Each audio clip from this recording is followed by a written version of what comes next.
You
mean everything to me because I know you mean everything to Christ.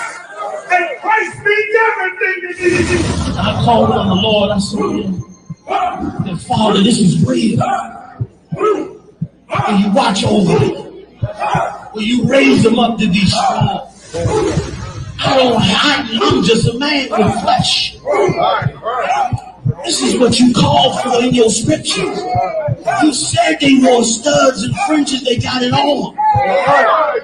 You said they will follow the Lord, they doing it. You said under YAHUSHA they ought to love one another, and they doing it.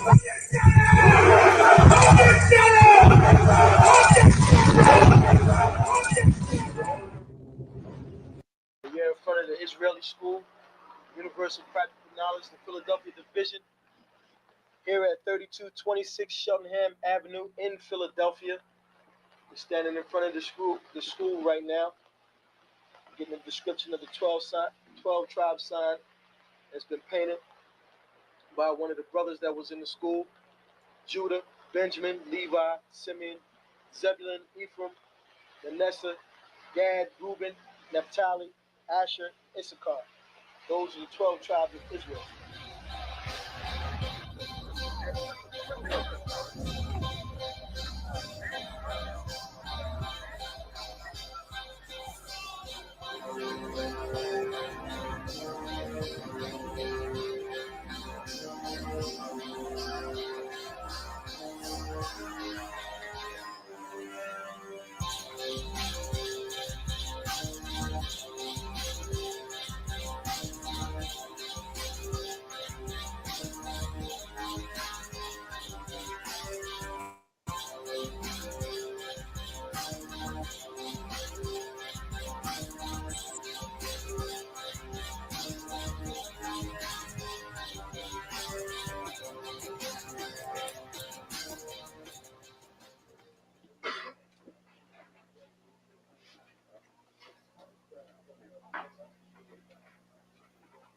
Shalom.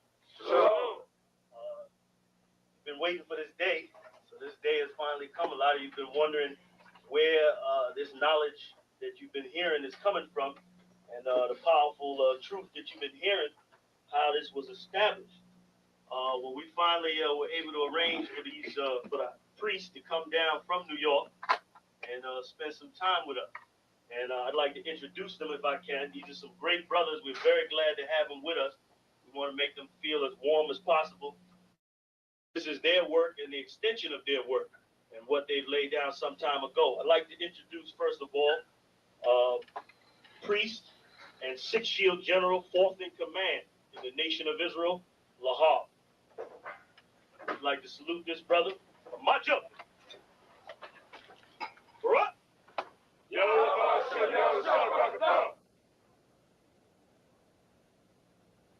Yashabim, which means sit. And I'm going to turn it over now to Priest General Lahab. What, brother? I'd like to say this, starting off, we're very impressed at your school here, and we're very impressed to see that the brothers and sisters in Philadelphia think enough of the Most High and the Bible and the truth and your nationality to be a part of this, because most of the brothers and sisters are running from the truth.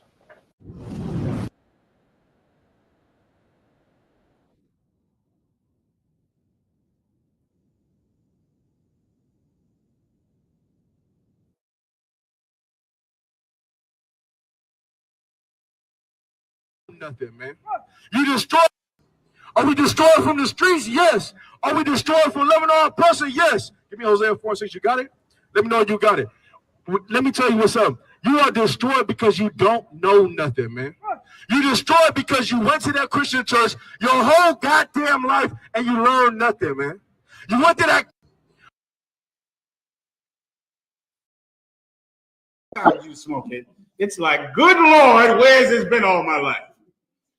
Then you smoke more and more and more. What happens towards the end? You're smoking weed from the time you wake up till the time you go to sleep, and you're still not high. You understand? Because you built up, what do they call it, sister? A tolerance for drugs. Now you need stronger drugs, more powerful drugs. Please, Warrior. Come on, go ahead. Give them the microphone. Tell them how it is. They don't know how it is. Let them know before they find out for themselves, please. Oh, my Lord, have mercy. Lord, have mercy. Before you know it, you run around with General YAHUSHUA looking for cocaine.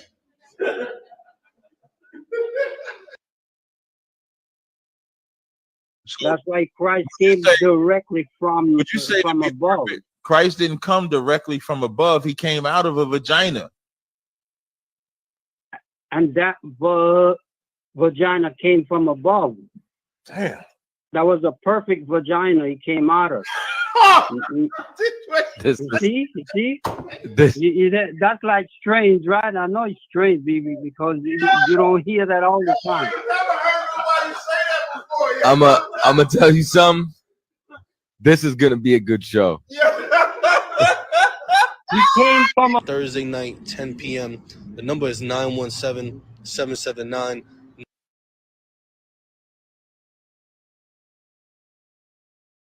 I'm war ready, was born ready, I'm more ready. I'm saying this now, making sure that the more ready. Yeah, we got some drop-offs, battle formation. I'm waiting for you to pop off. Right.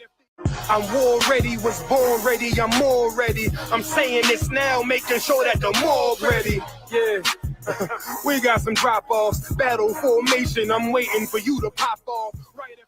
I'm war.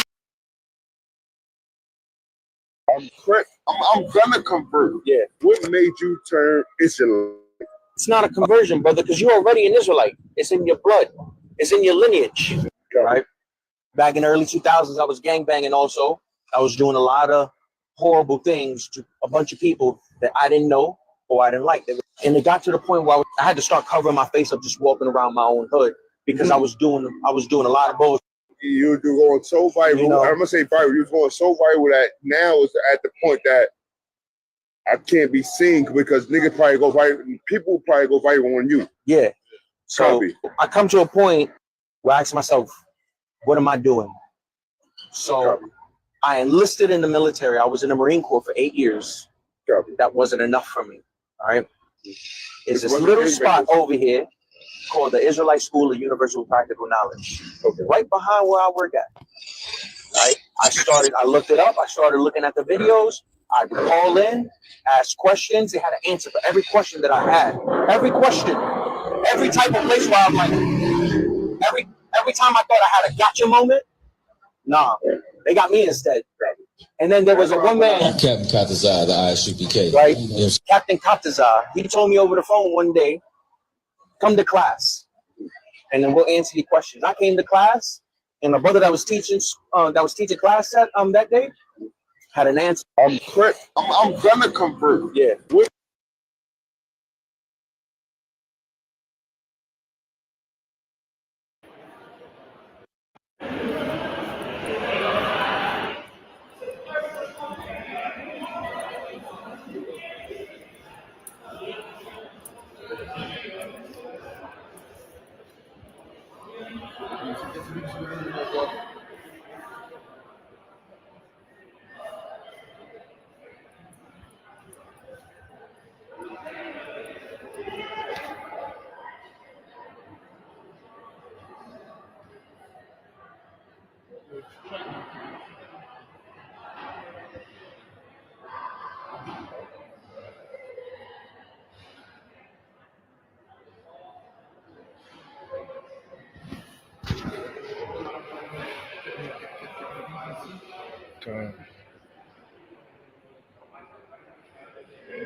No, it is, man. Same thing in my organization. Safety first.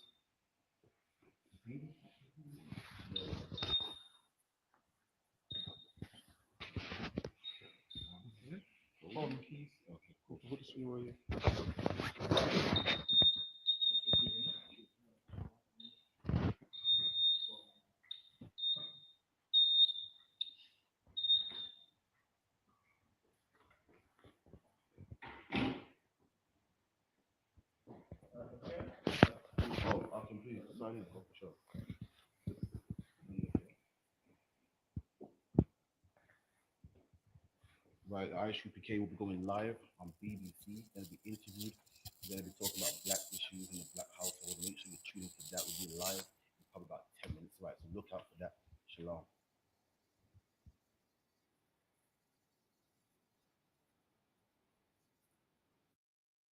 Puerto Rico being an island of garbage. Any Trump supporters, you remember they were saying Puerto Rico was an island of garbage? Well, I went to Puerto Rico, and guess what I didn't see? But I didn't see any garbage. I didn't see any homeless people strung out like I see in Phoenix. The streets were clean. The people were nice. You understand? But when I came back here and stepped foot in LA, I see tent city. When I step foot tonight in Phoenix, I see people strung out on drugs. I see homeless people. I see trash on the streets. You understand? And it doesn't look any better than Puerto Rico, man. The Puerto Ricans is God's chosen people, man. That's God's chosen people, man. Watch what you say, because you might just get exposed, America, for your dirty, slimy cities. Your cities are horrible. And that just shows you how Americans treat their citizens. That just shows you how the Puerto Ricans are better and cleanly and more cleaner than Americans, man. No trash on the streets. No trash in the trash cans, Natazah. I didn't see no trash in the trash cans, man. Streets clean in Puerto Rico. They said that Puerto Rico was an island of trash, of garbage. Where are you Trump supporters, man? Report front, stage, and center. Report. You understand? You understand? What you got to understand, blacks, Hispanics, and Indians, is that your oppressor is the devil, and he has always hated you, and he smiles in your face, but he has a sword behind his back. That's how he feels about you, and he only cares to use and abuse you. You understand? And you think he loves you. You think he is all for you. You think God is going to forget what happened to the Mexicans? You think God is going to forget about slavery? You probably think that slavery, they got away with it, right? Because they got this great country. This country is the #1 country superpower on the earth. I found out that Phoenix became rich. Phoenix, Arizona became rich From sending out advertisements to the South for people to come and get better lives, to pick cotton. That's where the economy grew from in Phoenix. From blacks, Hispanics, and Native Indians picking cotton. You understand? And you think the Lord is going to forget about that? How they use and abuse blacks, Hispanics, and Native Indians? Give me Nahum 1 and 3. Let me hip you to something. The God that we serve is a God that is a living God, man. He is a living God, man. He is not the God of the dead. The God we serve is not an Egyptian God. The God we serve is not white Jesus that all you blacks, Hispanics, and Native Indians love to bend down and pray to. The God we serve is the God of heaven and earth, and he is a God of war, man. The Bible says that the Lord is a man of war. Exodus 15 and 3. Give me that. The book of Nahum, chapter 1, verse 3. The Lord is slow to anger and great in power. The Lord is slow to anger and great in power. Listen, blacks, Hispanics, and Native Indians, you getting chance after chance. You don't even know that you getting chance after chance. You are people that want to be out here, and you love pleasure more than you.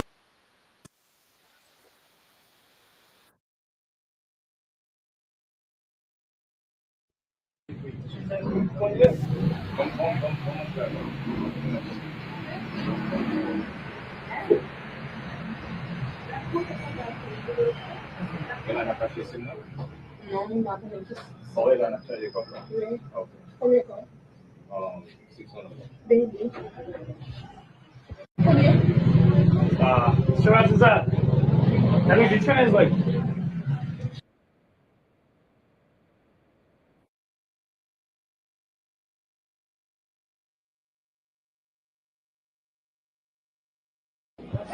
Well, you raise them up to be strong. I'm just a man with flesh. This is what you call for in your scriptures. You said they wore studs and fringes, they got it on. You said they will follow the law, they doing it. You said under YAHUSHA they ought to love one another, and they doing it.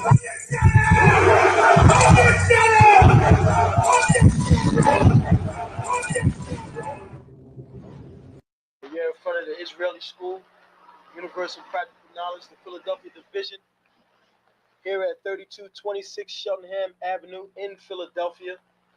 We're standing in front of the school right now, getting a description of the 12 tribe sign that's been painted by one of the brothers that was in the school: Judah, Benjamin, Levi, Simeon, Zebulun, Ephraim, Manasseh, Gad, Reuben, Naphtali, Asher, Issachar.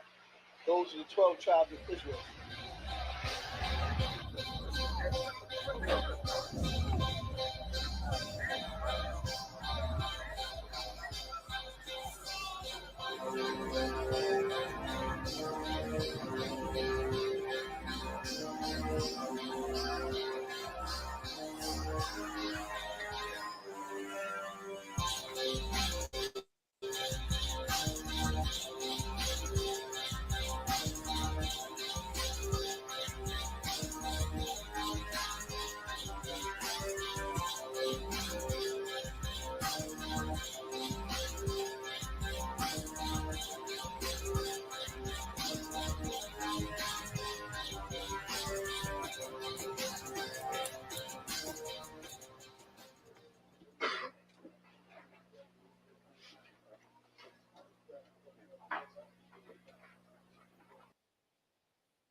Teaching. All right, that was it on that. So let me go ahead and get this next verse that I got up here, because like I said, I've been kind of dipping in and out of this.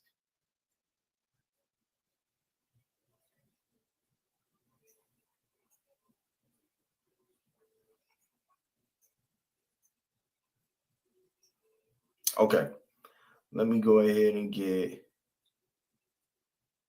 Acts 5, 30 to 31. Let me go ahead and get this. Bear with me, bear with me.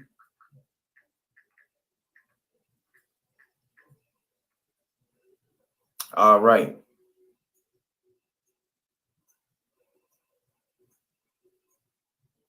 So just to back up on what I've been saying, the main topic, the main point that I've been hit it on tonight for tonight's class.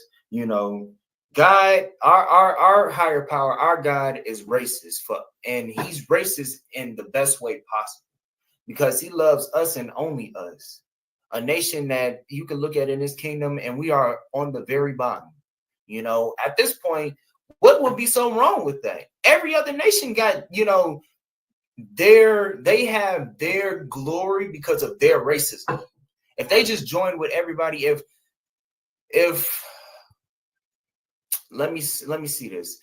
Let's just say any war that happened in ancient Japan, you ain't hear about niggas in Japan when they had them ancient dynasty samurai swords back in the 1400s, BC.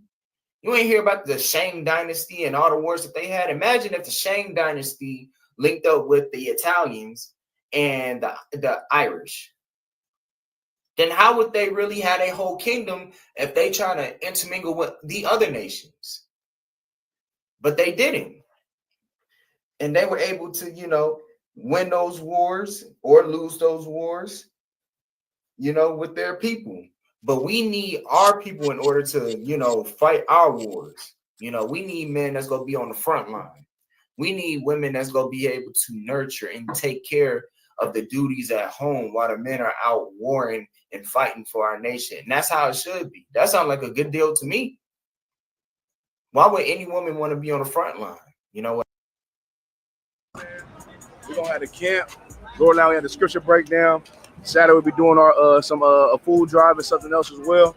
Need y'all to pull up, man. February 6th to the 9th, full activities in Phoenix, man. Phoenix is a city that's growing. It's amazing out here. You know what I'm saying? The truth needs this place, man. So y'all pull up, man. Joe Muhammad gonna crack the ground when he pull up, man. Shalom.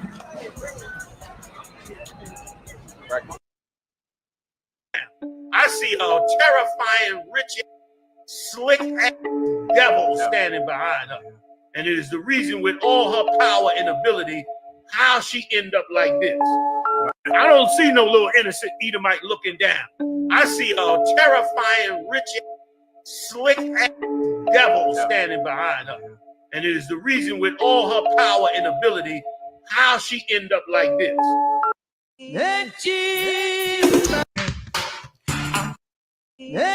I don't see no little innocent Edomite looking down. I see a terrifying, rich, slick devil standing behind her. And it is the reason with all her power and ability, how she end up like this.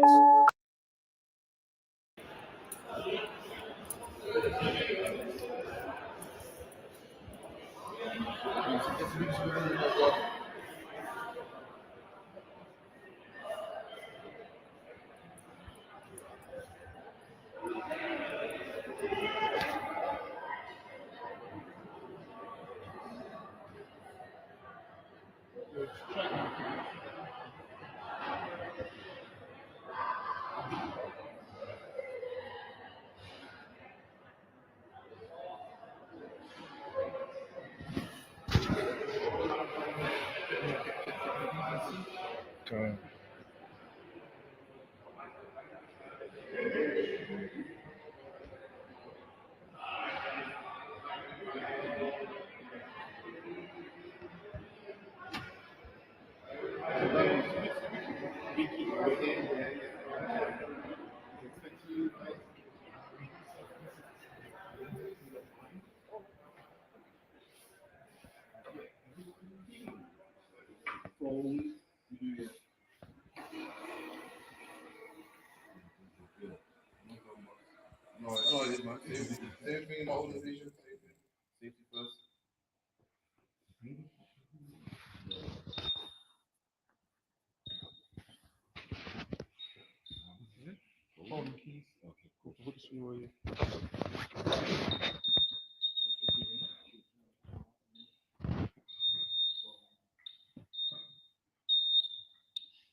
Right, I.S.U.P.K will be going live on BBC, going to be interviewed.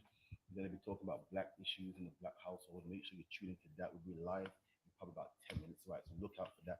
Shalom.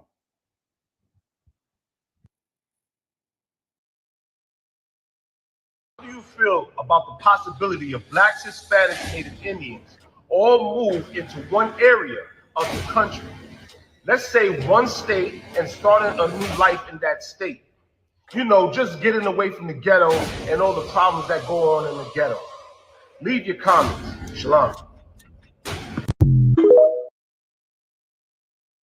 Hey, Shalom. Listen, man, look. If you black, Hispanic, or Native Indian, and you ain't in these UPK classes, you wasting your life. We got classes Monday through Friday, teaching you the truth about the Bible. Listen, man, if you ain't in these classes, man, what you doing? You lame as hell. You need to get up off that couch and get in these classes. We got classes in Shreveport, Monroe, Louisiana, New Orleans. If you in the Louisiana state, it ain't no excuse, man. Get in class. Stepping, brotherhood is a weapon.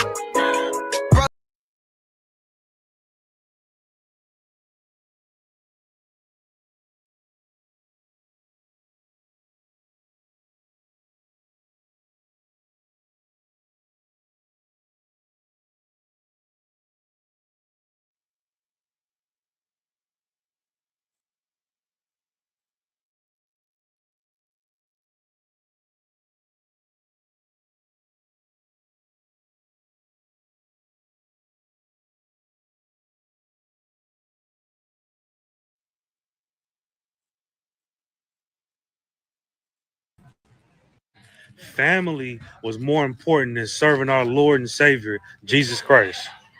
And what did Christ say about that? He said, he that loveth father and mother more than me is not worthy of me. So don't be surprised. You pick the side, now stay there. Shalom. When Christ return and he look you in your eye and say, depart from me, I never knew you. Do not sit there and try to act surprised. Don't be fake. Do not act surprised. Because you knew Thanksgiving was against God and you still decided to celebrate it because family.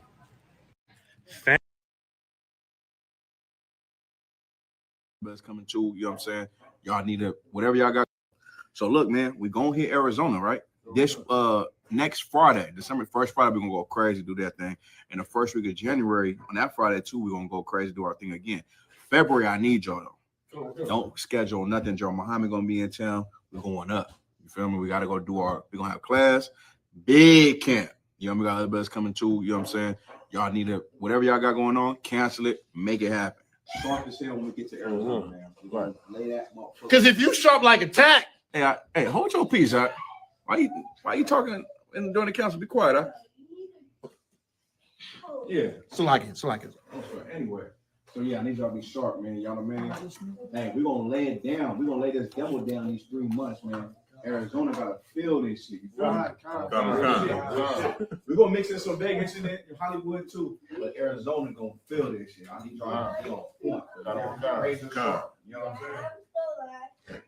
Goddamn sense. Oh, with that, any questions? All right, no sweat. With that, I'm gonna conclude the council. Imagine.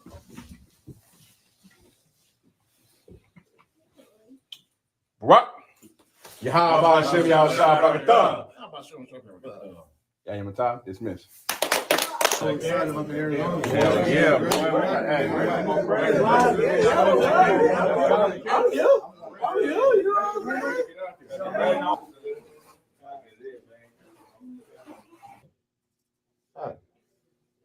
Look at that nigga talk to you after like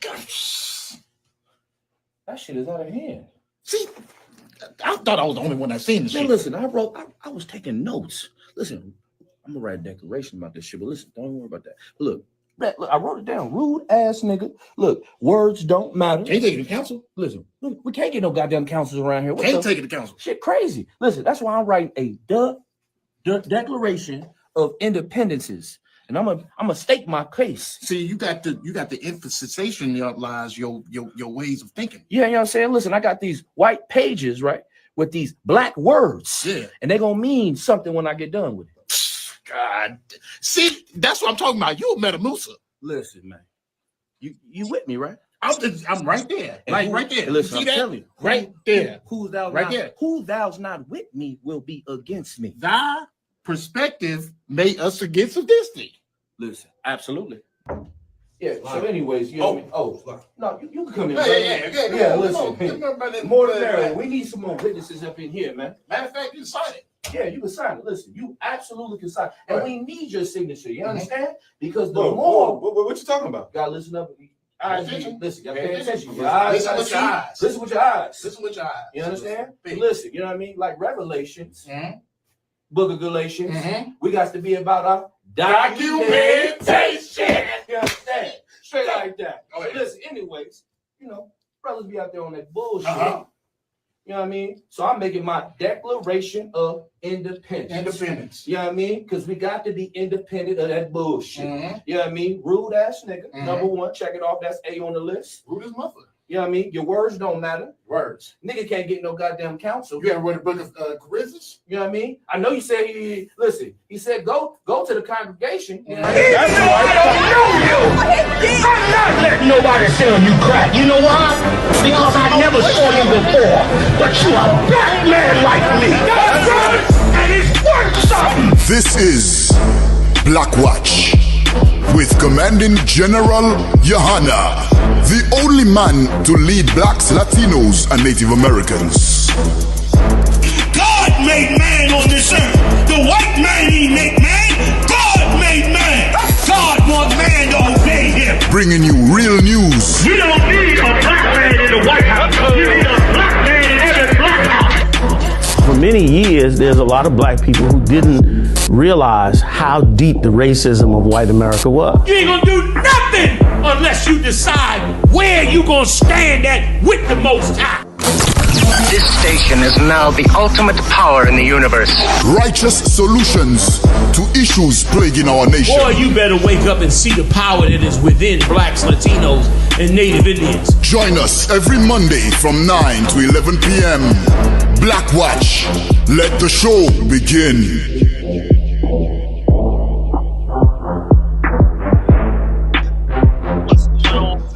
I.S.U.P.K.com is the website. Support the truth, pay your tithe. I got the heavy hitters in the building with me. General Muhammad, give it up. General Hassan Young, give it up. And as usual, Officer Morale, Officer Yediah, Officer Ibad Hayah, Officer Muthumya, holding us down every week consistently. And also, too, man, big shout out to Napatazah and Thabawan. I never give them all the credit due. They also are majorly instrumental in pushing this truth, man, and waking everybody up, man. Thanks for joining us. We got a lot of good stories tonight. We're going to go through them rapid fire. General Mayak is off. He'll be back as soon as he can, probably next week, and we'll get back into it. Go ahead, Yediah. Tell them where we going. Kanawakan, sir. Yediah got some stories for y'all tonight. Go ahead. Kanawakan, sir. Disgusting and hurtful. Florida teacher allegedly tells middle school students joke comparing black men to animals. 400 and something years later. Go ahead. Kanawakan, sir. Kanawakan. A Florida teacher is accused of joining a group of middle school students as they were making racist jokes and chiming into the banter with their own inappropriate jab, according to one family's complaint. I'm so glad that we're in the truth. And those of you that are not in the school, you better hurry up and get in here. Because you're about to see a level of racism come out of white people in the next 4 years like you've never seen before. You're about to see a level of racism come out of white people that may never return. They're about to change this country over, and it may never, ever return to what you thought it was going to be. That melting pot BS, they done with that. White supremacy is the rule of the day. And if you're not in the truth, standing up against white supremacy like we have been the entire time, we told you from the beginning that you don't understand what's happening in the earth. You threw your hand at us. You shunned this truth. Look at us now. 2024. And this teacher's still joking about black men being animals. They're about to try and degrade you. I told you this is abuse. An abuser got to make the victim, always make the victim small, wrong, and disgusting. They have to always do that. And that's what they always will do. They'll never stop racism as long as you underneath their control. They'll keep that racism going. Go ahead, Op. Conor McCon. Amina Foster told NBC that the incident happened last month at the DeSoto Middle School in Arcadia, Florida. The 11-year-old recounted the moment her teacher, Taylor Wiley, told the joke to her students. Wiley goes, hey, y'all want to hear a dark humor joke? What's the difference between a black man and an animal? An animal is there for his family. Cold and cruel. Like black men don't love their family. Black men know something that you white people don't know. Black men know to survive that they have to keep their spirit. And they can't keep their spirit 9 out of 10 times in the house with a woman that you've empowered over them. Black men know inherently that they are supposed to be masculine. The one race out of all the races in the United States that rejected the homosexual lifestyle the most was the black community. Out of every nation, out of the Arabs who say they're Muslims, out of all the nations on earth that live in America, they did a survey. And at the end of the survey, they realized black men out of all the other races were the ones that rejected homosexuality the most. Black men know how to be men. And when you take that man and put him in a house with a woman and then tell that woman she can have power over him, she can use him as a source of income through child support and other means, you turn that man into a commodity for that woman who doesn't know better and doesn't usually have the truth at all. And then what does she do? She turns on that man. And that black man, if he have any sense, he gets out of that house. You know why? Because he don't want to kill that woman. And of course, you white people sit around and say, black men don't take care of their children. Black men don't love their children. In other words, like black men are worse than an animal. When black men love their children, man. Black men care for their children. That's right. Psychologists have studied it and said that children are 20 times better off if they grow up in a single parent household and the parent is a man. Now imagine that, 20 times better in a house with a man. That's what the white man says. They know what they do to destroy black men. And once again, they make you the scapegoat. Black man, black woman, do not allow this world to make us the scapegoat. We didn't create this cruel and evil world. We live in it and get abused by it every day and get blamed for everything wrong in the world right now. They killing and bombing the Arabs all over the world. They still attacking black men. Ain't a single Arab nothing being said about it. Ain't nothing being said about Islam. Ain't nothing being said about the Arabs. Ain't no mosque getting no backlash. Nothing. But a black man is the go-to when it comes to abusing somebody. When you want a nation to abuse, to kick down, to walk over, to treat like a dog, you call on black people to do it. And then you act like what their problem is. They should love you for taking them out of Africa. What is their problem? You took them out of grass skirts in Africa. Why are they upset? They would have never had this life if they didn't do that. You're a monster, man. You're a monster. For you Christians, you disgusting Christians that hate me so much because I say the white man is the devil the Bible speaks of. The Lord gonna show you now. You got the right one in there now. You got Donald Trump. He an honest cat too. He tell you straight up how much he hates your black ass. He said he wants to end birthright citizenship. Who's gonna get put out the country? Is he gonna put the Arabs out? Maybe he's gonna put the East Indians out. He'll just appointed one to head of the Pentagon. East Indian. FBI, my bad. He's gonna be the head of the FBI, East Indian. So he don't hate East Indians. So who is he gonna deport out of the country? Whose citizenship he gonna take away? Black people. He's sick of you. Just like Pharaoh was sick of you. Pharaoh was so sick of you, Pharaoh said, man, kill the firstborn. When the midwives wouldn't kill the firstborn, Pharaoh said, damn that. Everybody just take their kids and drown them in the Nile River. Could you imagine that? That must have been a horrific thing before Moses came. For a whole nation to come after you and your children and kill your firstborn in the river. They killed millions of Israelites in that river. But the Most High was bad. He laid up on Pharaoh. Said, okay, no problem. I'm going to show you how it's done. He sent Moses in there, let him learn everything about the Egyptians. Then he took him out of Egypt, and then he raised him up. He said, now take everything you know and what you learned from me and go back in there and deliver the children of Israel. And before it was all over, the Lord killed the firstborn of every Egyptian in their land. The Lord got revenge for that.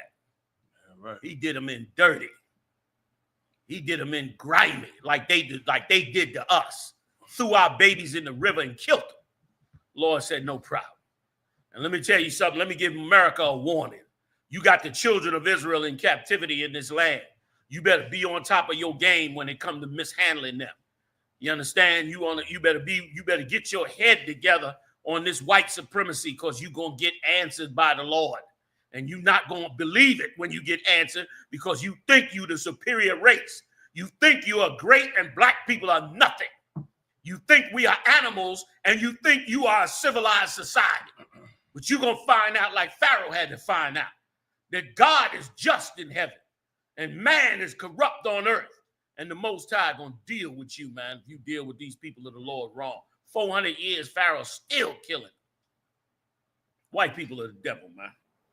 I'm done. Also, sir, if I could, I wouldn't have gave Yediah some proof.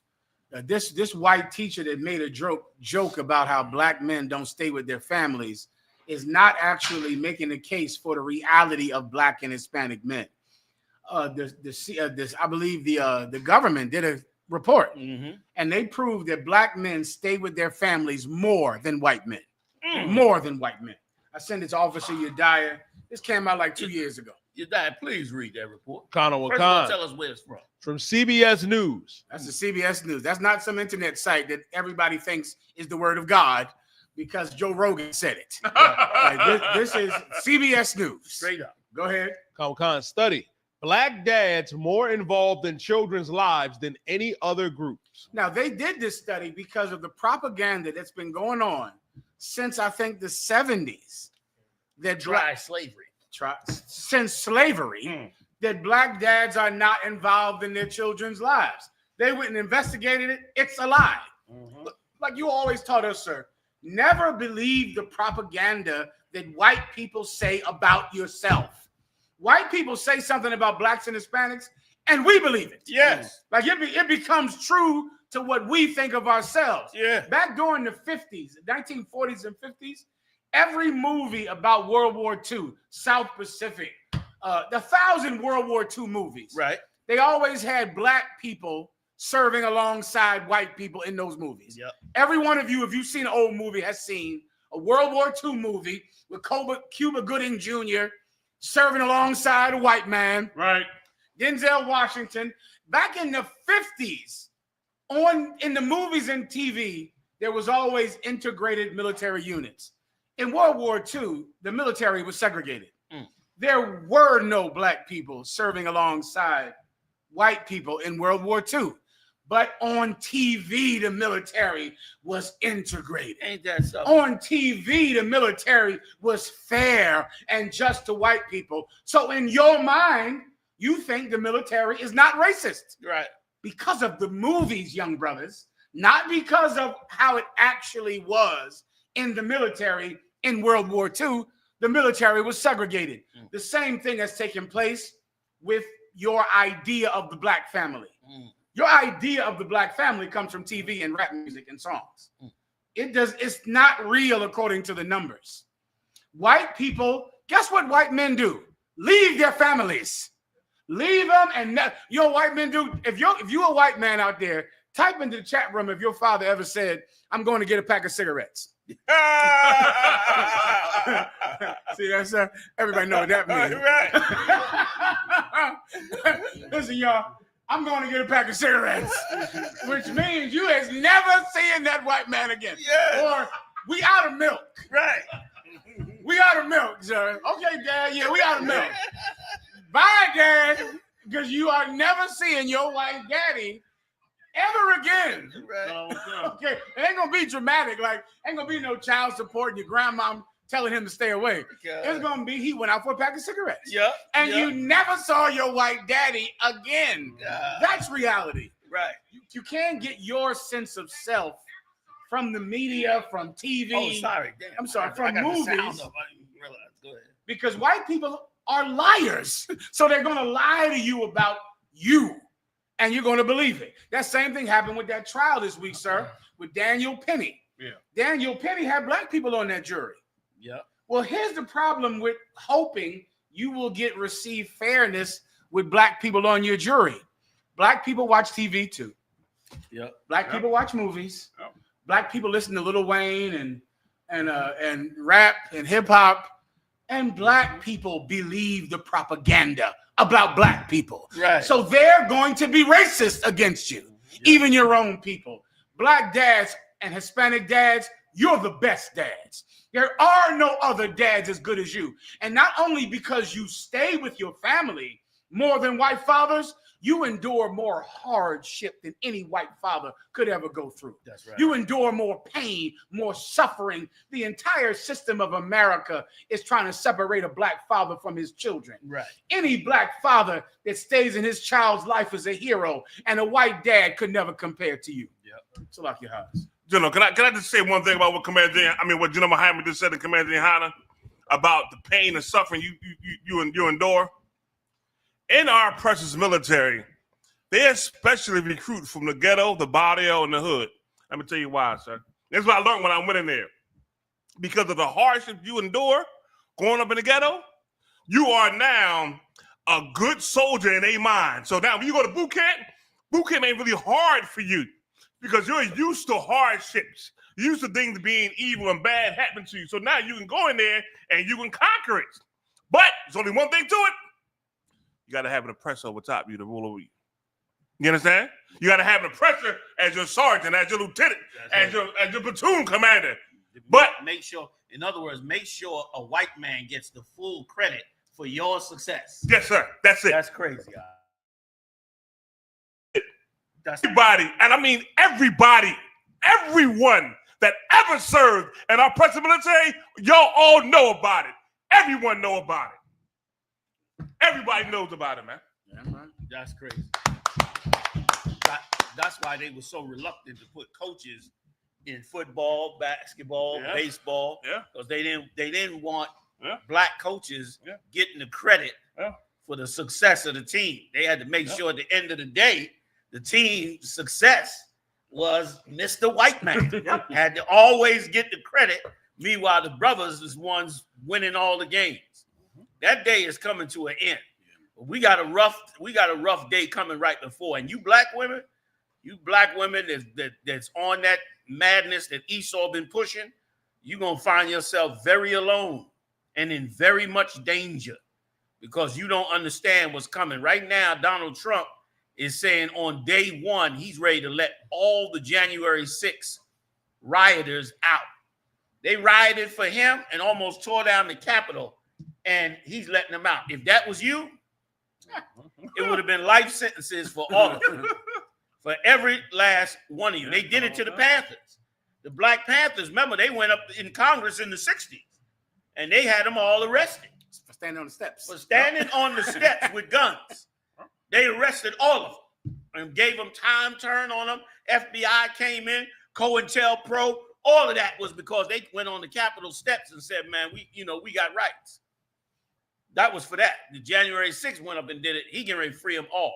Meanwhile, Texas is offering all that land you see Texas got with them wild pigs on that land. Texas is offering 15,000 acres to deport everybody that Trump wants to deport. 15,000 acres. And they celebrating that sheriff who had the brothers in Texas in them open air prisons. Y'all remember that? Yeah. So the world is about to get far more vicious in a second, and you disgusting, rotten-ass Christians who done kept us asleep all this time, you are going to pay the price. Your preacher is not going to be able to be seen on the street because people are going to realize he was just hustling them the whole time to put money in their pocket. And now they're about to find out that the whole time, white people never loved you. White people never wanted to join you. And now the reality comes in. What else you got? Y'all done on that? Yes, sir. Let's go. Colonel Khan, sir. Florida prosecutor seeks to clear records of people charged with buying police-made crack in the 1980s. This story here is absolutely amazing. Go ahead and read this, Yadiah, for us. Colonel Khan, sir. For all those of you, Salaki, real quick, for all of you dumb-ass Christians who blamed black men for selling drugs, blame black men, like you don't understand how much control your slave master has had over your horrible, disgusting life in this kingdom. And let me tell you something, I can't believe in nothing but the Father in heaven. Because when I look at black people and Latino people's situation, only God is the only way you would get out of this. If not for the Lord, you would never make it out of this slavery. If there's no God in heaven, for all the atheists, if there's no God in heaven and you are black and Latino, just go ahead and you might as well just go ahead and do whatever you're going to do till you die. Because this man here will never let his foot up off your neck. But thanks be to the Lord. That's why you always hear me talk about the story of Moses. And you always hear me talk about us coming out of slavery that way. Because, brother, my hope is in that book of Exodus. Right. Because that's the only way I ever could see you being free from this animal that rules over you. As if God stepped in the middle of it, man, and under the impossible conditions, he decides to step in and deliver the children of Israel. And boy, you needed it so bad. And to turn on him after he did it is just an abominable thing. To turn on the Father after he delivered us out of Egypt when we got in that wilderness, that's why you did God so wrong that you made him so mad that he turned around and told Moses, get out the way. I'm going to kill all these niggas. I'm going to kill every last one of these motherfuckers. Excuse my friend. And I'm going to raise up another nation with you. That's what I'm going to do. And Moses had to beg the Lord, your name, your name. Moses cared about God's name more than the Lord at that time. Moses said, wait a minute. You kill them, the nation's going to say, see, they God ain't shit. He said, yo, please, Lord, don't do this to them. Don't kill them. And he come down off that mountain, man, and you worshiping the bull, one of the pantheon of gods of Babylon. You understand? You worshiping that, you raping, killing, stealing, robbing, lying, taking on other gods, fulfilling every lust that you got. He came off that mountain, man, with them holy tablets, man, and threw them tablets right on your goddamn head. And brother, that is a story that must be celebrated, and it is the reason the Lord had it that we would read that story in all our generations, man, because that was a monumental day that God finally came and delivered a people who could never make it out of what did the Lord call it in Jeremiah? The iron dungeon of Egypt. And that's what you in America. You in a goddamn iron dungeon. And this dungeon, you can't escape. This racism going to be all over the world. In every country, you can't hide. You go to the Arabs, they racist against blacks over there, especially if you don't follow that religion. And all the European countries, white supremacy is growing. They all following Trump's lead. They about to start deportation on all over the world. Africa ain't got to worry about having no people. They about to fill Africa the fuck back up. Excuse my French. And you sleep as you could be. You're going to beg for the Lord, especially you Christians. Yeah. And the sad part is, I pray you all remember what the Christians have been telling you, and I pray you remember it when the lie comes. I'm sorry to run on. We ain't even get to the story yet. I'm so mad just reading it.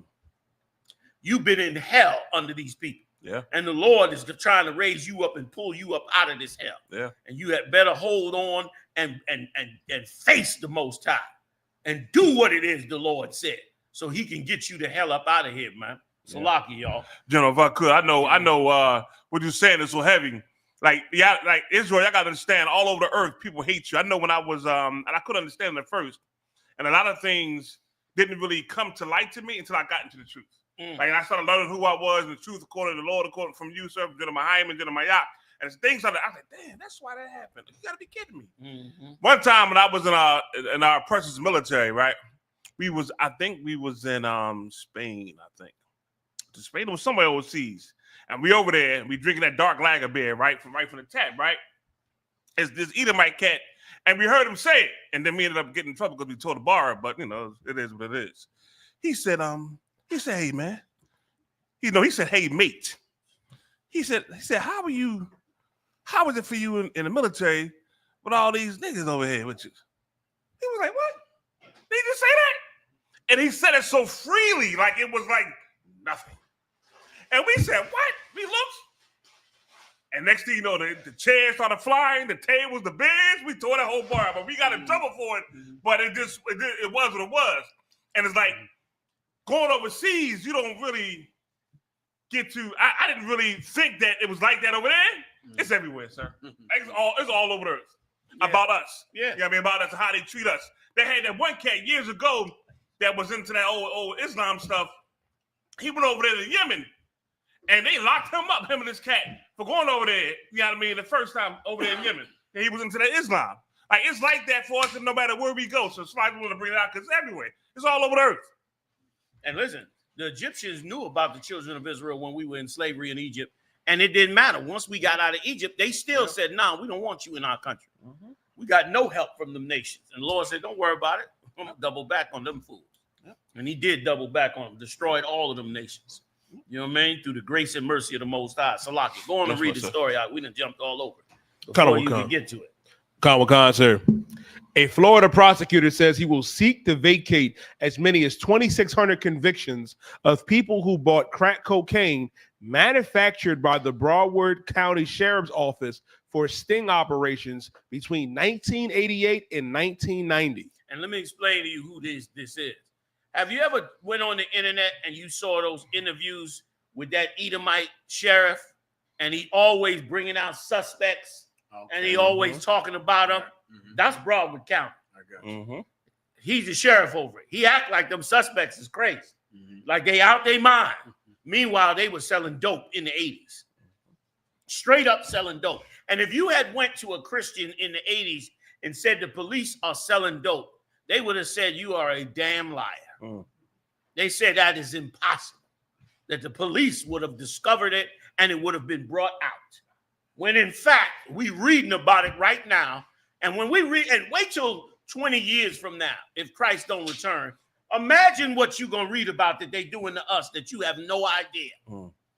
All the sophisticated things they got. Now they don't have to give you crack. They put it in your food. They don't have to give you crack. They'll put it in your liquor. They'll blow it in the air. They'll pour it in the water. You understand? To destroy you and keep you destroyed. Go ahead, you die. Khan, sir. Let's hear about Broward County. Khan. The Florida Supreme Court ruled in 1993 that people couldn't be charged in cases where the sheriff's office made the crack cocaine and undercover deputies then sold it to buyers who were arrested and charged. Now, what year did the Supreme Court say this? In 1993. What year is it now? 2024. Now, since 1993, they were supposed to be released. It's 2024. And you mean to tell me some of them are still incarcerated out? Or still hold those convictions? That means for that whole time, from 1993 to 2024, there are brothers out there who's supposed to have a clean record. Right. Supposed to be able to get a job, go back to school, get housing. Right. Instead, they walking around with a criminal record. All these years, for 30 years almost, they're walking around with a criminal record. 25 years later, and now they decide, oh, we better clear this up. You understand? You can rely on this man if you want to. You can keep relying on him. 31 years, that's right. You can rely on him if you want to. I ain't that stupid. Go ahead, Al. Conway. It says Broward County State Attorney Harold F. Pryor said Friday that while his office was reviewing old records, prosecutors realized that many people still have criminal charges or convictions on their records because of sting operations. Mm-hmm. And listen, and they ain't telling you the whole story. The sting operation, why would you run a sting operation and use real crack? Why would you run a sting operation and why would you manufacture? I want to know what detective was doing this in the kitchen, was cooking up. That's who need to be brought out. What cop? You understand? The recipe. Yes. What sworn officer of the law was sitting in there cooking up the crack like a drug dealer? And what I like to know is, did he cook up enough crack to just sell to the undercovers? How we know where the hell all the rest of the dope went? These people are monsters. It's funny. And imagine, when you get arrested for crack, they have to test the crack to see if it's crack. Yeah, they do. Imagine the cop made the crack. Yes. And he bring out the tester like, it's real. This is he made it. Yes. And then he go and test it. Yes. Make you think it's a legitimate, Meanwhile, he the drug dealer. Like, come on, man. Come on, how you gonna tell me I got to invest in this world and to try to make nice with Esau? And look what he's doing. Look what the hell he's doing. Go ahead, you dad, please. It says it's never too sluggish. It says it's just one example of how the crack cocaine epidemic of the 1980s and early 90s led to harsh police practices and heavy criminal penalties. Some people may have been convicted of serious felonies because they bought drugs within 1,000 feet of a school. Conviction under that law required at the time that defendants be sentenced to at least 3 years in prison. Sir, if I could. The cop not only made the crack, he sold it next to the school. To get your niggas. You call him, where I want to buy some crack from you. No problem. Meet me outside of the school. Right. So you meet the cop. He picked the place. Yes. To sell the crack. Yes. Hey, Kev, young man Kev got it right. He said, where's the money? Oh, where'd all the crack money go? And if I could say one thing, sir. Everyone listening should remember this, because now ICE is going to be 10 times bigger than it ever was. Yep. They bring out on the news today, sir, for ICE to do mass deportations, they have to increase their budget 10-fold. And they're not just going to arrest criminals. Of course. I don't know who in the hell was pushing that on TV. How in the hell do you do mass deportations and only arrest the cartel? Right. You can't. You're going to have to arrest everyone. Not just everyone. You're going to have to make up some reasons to arrest people. Yeah. If you're going to do mass deportations, you're going to have to do what they did during the drug war to fill up the prisons. Yep. You can't just arrest drug dealers. You got to create some drug dealers. You got to be some false charges. You're going to have to, because the budget is 10 times bigger. It's like a volume business. Yes. You're not going to, the ICE is not going to just arrest the cartel from Venezuela. How many is that? 5 damn people in Wisconsin? To do mass deportations, you got to arrest innocent, hardworking people. You have to convince them to do crime. You have to invent ways for them to do crime. How do I know that? Because I'm from the tribe of Judah. And I remember getting pulled over every day. Every single day, because there was a drug war. I wasn't a drug dealer. I was in the truth at the time. But they were looking for a drug dealer. And I fit the description. Can I give you something else? Mexicans? Tinted windows. This reminds me of so many laws that are made just to oppress black people. Why does a cop need to see you before he pulls you over? Why? He needs to see the car. Does the car have a broken tail light? Does the car make an illegal left turn? Is the license legitimate? That's not good enough. A cop needs to look and see who's driving because he's looking for black people. Yes. So that's why there has to be a law saying you're getting pulled over for tint.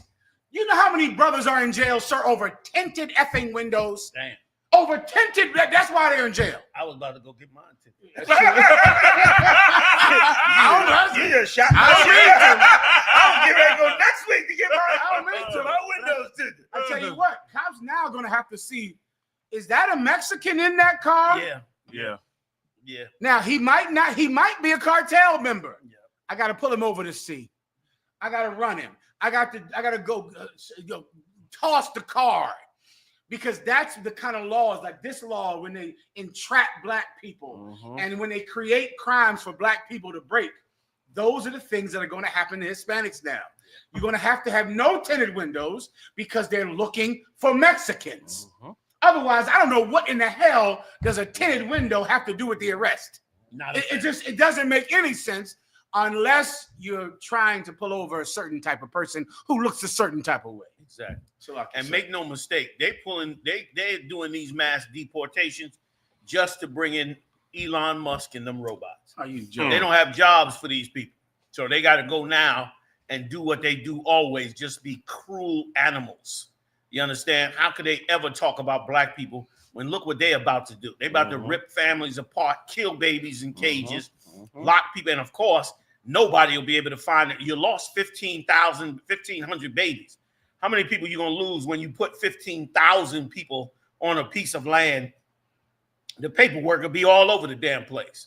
Like you about to see hell come about in America on blacks and Latinos. But it's only going to be for a minute, because America is stupid. Like any egomaniac that's ruling the world, any abusive piece of garbage like Trump, they're not able to see the results of what they do. When they remove all these Mexicans, brother, the economy is going to tilt on them. When they try to remove all these black people, the economy is going to tilt on them. Not to mention what they're going to create. They got a whole lot of enemies that they've been killing all overseas. And they about to lower the amount of people, and they think white people going to come to their rescue and stand with them. I got bad news for you. Your own citizens is not going to give a damn. You think the January 6th going to be rah-rah ready to kill? They'll be rah-rah ready to kill niggas. They're going to be real ready for that. But they not ready for war across this world. You about to see this place fall apart. We never lied to you. The Israelite school of UPK, we never lied to you, man. That's right. We told you the truth from the door. I've been saying it and saying it and saying it, and people been shooting it down for years. It's here now. Now you know I didn't lie. That Christian bullshit you've been hearing in church, that shit don't exist no more. That shit don't exist. That shit about to end right now. You're going to be trying to kiss and kumbaya white people, and they're going to be saying, thank you, that's so nice, you so sweet, on the trains, on your way to Dhaka, on your way to Auschwitz, on your way to the fucking concentration camps that they're getting ready to create for blacks and Latinos the way the Nazis did it to the so-called Jew during the Second World War. And the difference is, ain't no nation coming to get you, man. Ain't nobody coming to get you. You better pray to God he come to get you. You better pray to heaven that the Father in heaven come to get you. You niggas laughed at us. You niggas looking for what they said? You looking for a God out the sky? Break it down for me, Marah. What you what they said? So they was calling they was saying we was looking for a sky daddy. A sky daddy. God damn. You looking for a sky daddy, a spook, a ghost. You better hope a spook come to get you. Yeah. You better hope a spook come to get you. Because ain't nobody else coming to get you. And you can't help yourself. So I hope a spook do come to get you. Because nobody else will help you, man. That's right, sir. We never lied to you, man. I'm through. Through out. It's like, sir, if I may. Also, too, like y'all was saying, You know what they're gonna do when them white citizens don't want to stand up? They're gonna take all them Mexicans and all them brothers of ours that they deported on that how many acres of land, like the something 13 million acres of land, and they're gonna start putting them to work, sir. They're gonna try to make soldiers out of them. Exactly. What this is in essence is the reinstitute of slavery. They're not sending them out the country, sending them into slavery because now you done got too big, too wealthy, too powerful. They can't have you keep going, or there'll be no white America. You keep on going at the rate you going, there'll be no white America, and they can't have that. Go ahead, Op. Can I say one thing, sir, just to back up what you say? And this goes out to every Hispanic out there that's getting denigrated every day. Let me explain to you the truth about immigration. Here's the truth. Immigration is the greatest economical force in history. There is no force that raises the economy of a country better than immigration, which is why everybody is doing it. What do you think everyone around the world is doing it? They doing it for to lose money? Right. They doing it because there is no greater economical engine than bringing in people who you don't have to give rights to. That's what works. What works is to get a workforce who has no rights and no liberty and only can slave for money. Well, who do you think they got it from? Why do you think Russia is so goddamn poor, standing in bread lines, and you going to Wegmans and getting free food? Why? Slaves, Indians, Hispanics. That's why Russia has bread lines. Why do you think other countries, who has the highest suicide rate? Sweden. The highest suicide rate. Other countries that don't have immigrants, don't have food. They stand, you want to go live in Russia and stand in a goddamn line waiting for blue jeans and bread and have no goddamn food? Why? Because America has all of the slaves. Every country around about the 80s said, let's get slaves. Let's get whoever we can get into our country, who we don't have to give rights to, who we don't have to treat like citizens, and who we can pay less than we pay natural born people. And throw them out whenever. And throw them out when we want to. America is rich because of slaves. Right. You think other countries didn't see that? Other countries went and said, man, we need immigrants. Let's get immigrants into Italy. Before you know it, every immigrant in the world piles into Italy. The people get mad, the government gets rich. Every immigrant in the world piles into Germany. The people get mad, the government gets rich. They're not getting rid of Mexicans. But let me give you the future.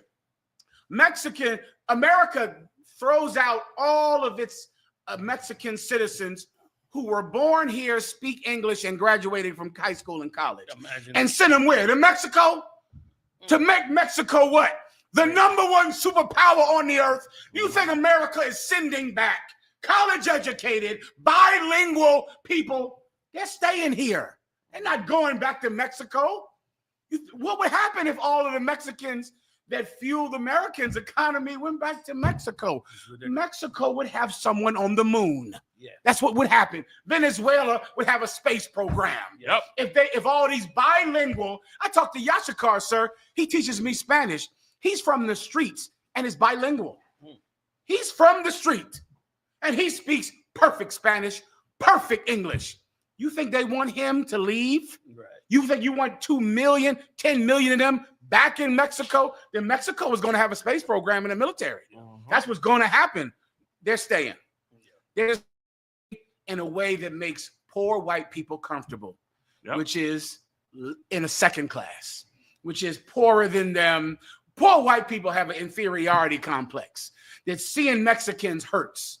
But the government gets rich when immigrants are here, and there is no economical engine greater than immigration. Salakia. Give it up.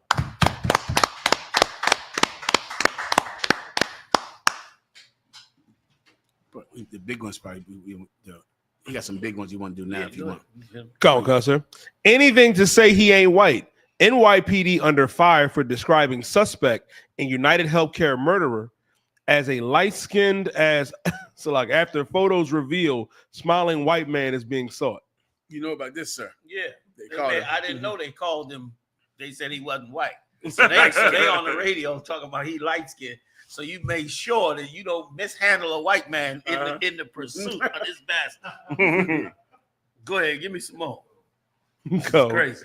Go. People are like we have to laugh at these things because it's ridiculous how we walking around in America acting like America loves us when meanwhile, I mean, they treating us with nothing but pure brutality and racism. It's like comical at this point. Go ahead, Doc. Slot. Khan, sir. People are expressing outrage over the vague way the NYPD chose to describe the skin color of the suspected United Healthcare CEO, Brian Thompson. At a news conference on December 4th, New York's police chief of detectives, Joseph Kenney, told the public they are looking for a light-skinned male wearing a light brown or cream-colored jacket, a black mask and black and white sneakers, and a very distinctive gray backpack. Surveillance footage released on the same day clearly shows the shooter is white. You know how many brothers there is that could be that got locked up? How many Latino brothers that probably got dragged off the street in New York? They ain't gonna tell you nothing about it. They're gonna drag them off, got them all up in cages somewhere, wondering if they the damn suspect. Meanwhile, it was a white man the whole time. Like, it must be wonderful to be white in America. You always get a damn pass. You always get, like, you go and riot in the Capitol. You take a dump on Nancy Pelosi's desk, and the president say, y'all, it was all right. We know we had a little beef with them, but we on top. So y'all come on home. Like, to them, it's just family squabble. Yes, sir. To you, it's the law. You know, the law got to be dealt with when it comes to you. But with them, it's family squabble. Go ahead, Doc. You need to pull that one about that cat that choked the brother to death in New York. Yeah. After you finish this. Go ahead, Doc. Khan. Though the suspect is wearing a pulled up hoodie over his face and covered in surveillance photos, his mask below his nose at times and his hands were exposed.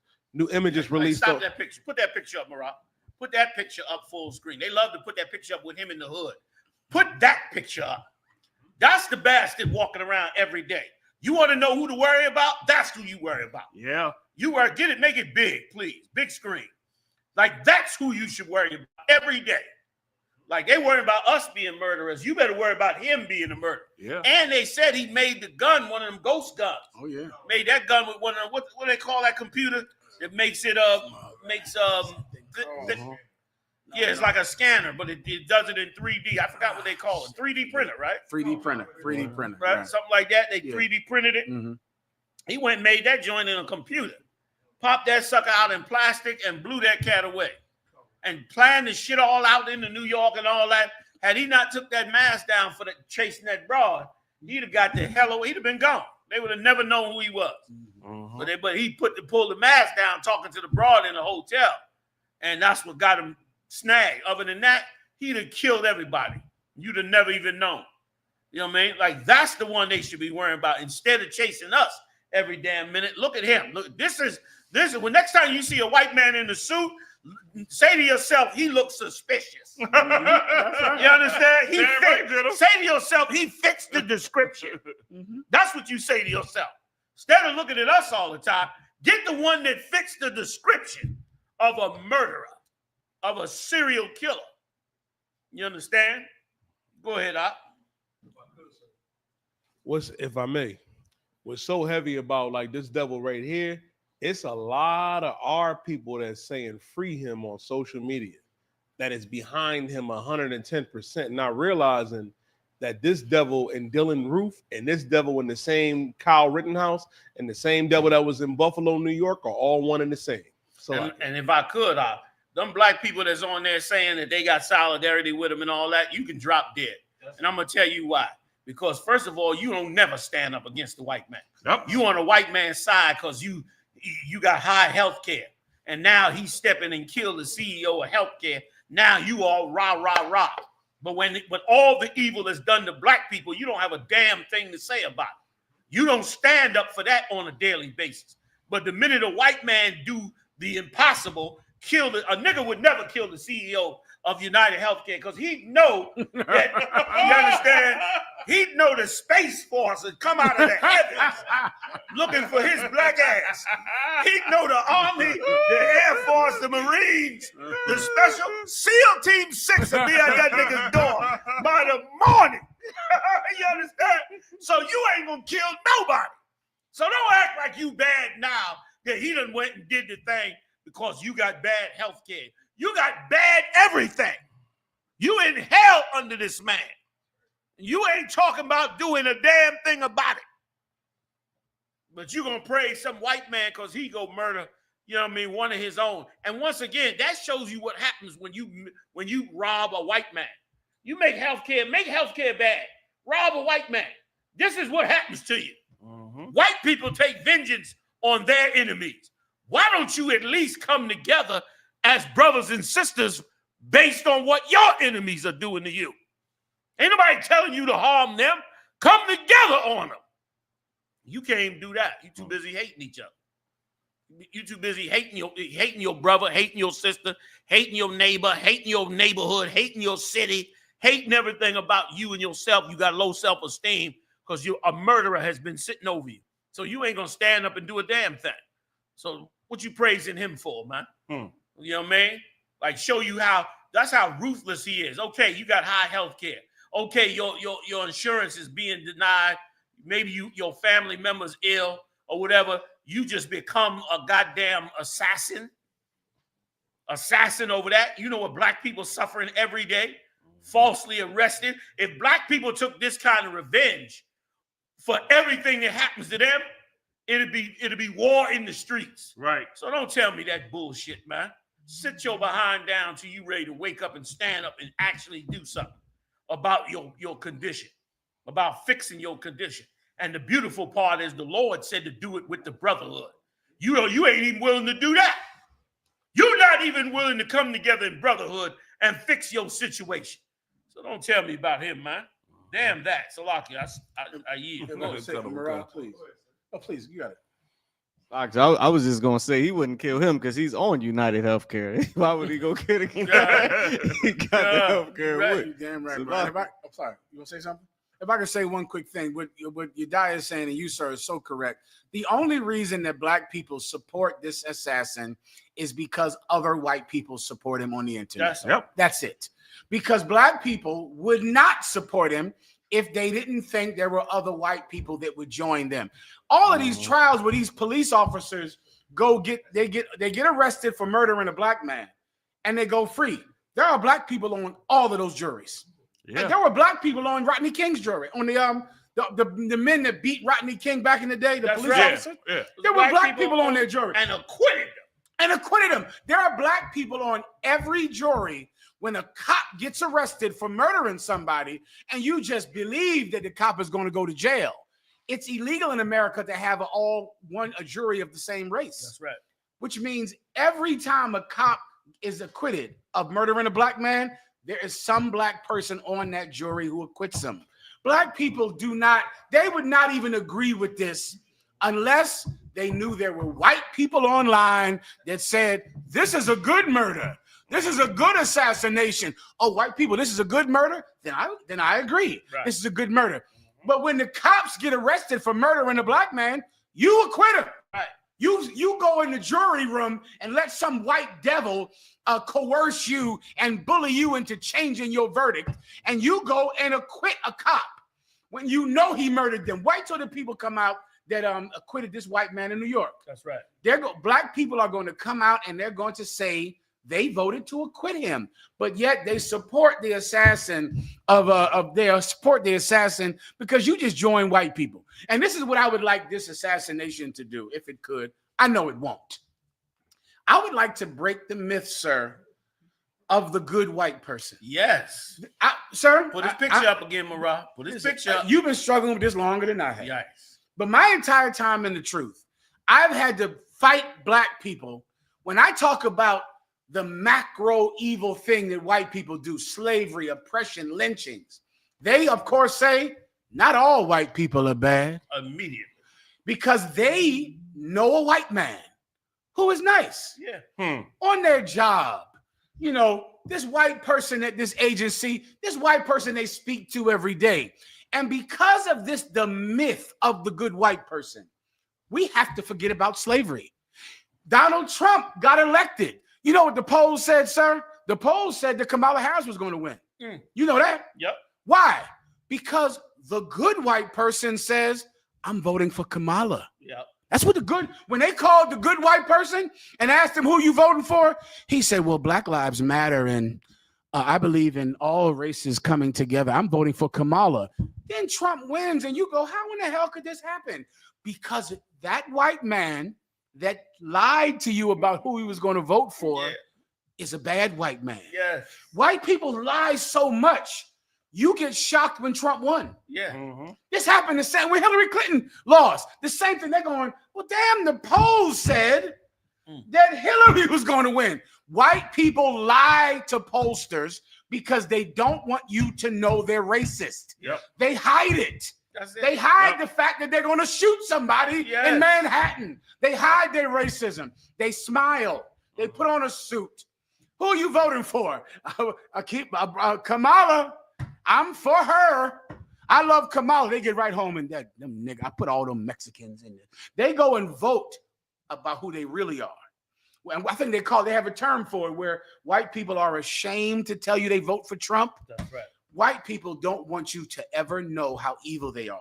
Yes. And because of that, we have the myth of the good white man that I've had to contend with for 20 fucking years. It's amazing. I mean, who is this person? Yeah. Like, who is this? Is this the good white man? Right. I think this is him. That's it. I think the good white man is this white boy right here. That's it. And because you drink coffee with him at your job, I can't talk about slavery. That's right. I have to forget slavery. Yeah. You can't never believe he will dress up in a uniform with a mask on and put a bullet in the back of somebody's skull. Because some white woman said, I believe in a woman's right to have an abortion. I'm for Kamala. That same white woman voted for Donald Trump. Yes. That same white woman, she's the good white woman. But she's the ally, sir. The ally. Exactly. The ally lied to you about their choice in president, and they voted for Trump. Your ally who smiles in your face is really a killer. Yeah. Listen, a white Obed brought out a good point. They intimidate the black juror. The black juror get in the jury room, and all the white man got to do is come in there and say, this thing, I'm not a racist, but this thing that goes on in the ghetto has to stop. And you going to jail, whether you did it or not, because that sister or that brother is voting for your conviction, because they're gonna vote based on how that white man feels. And that's why so many black men go to jail. You be going to jail, brother, with black jurors, because black people get on that jury.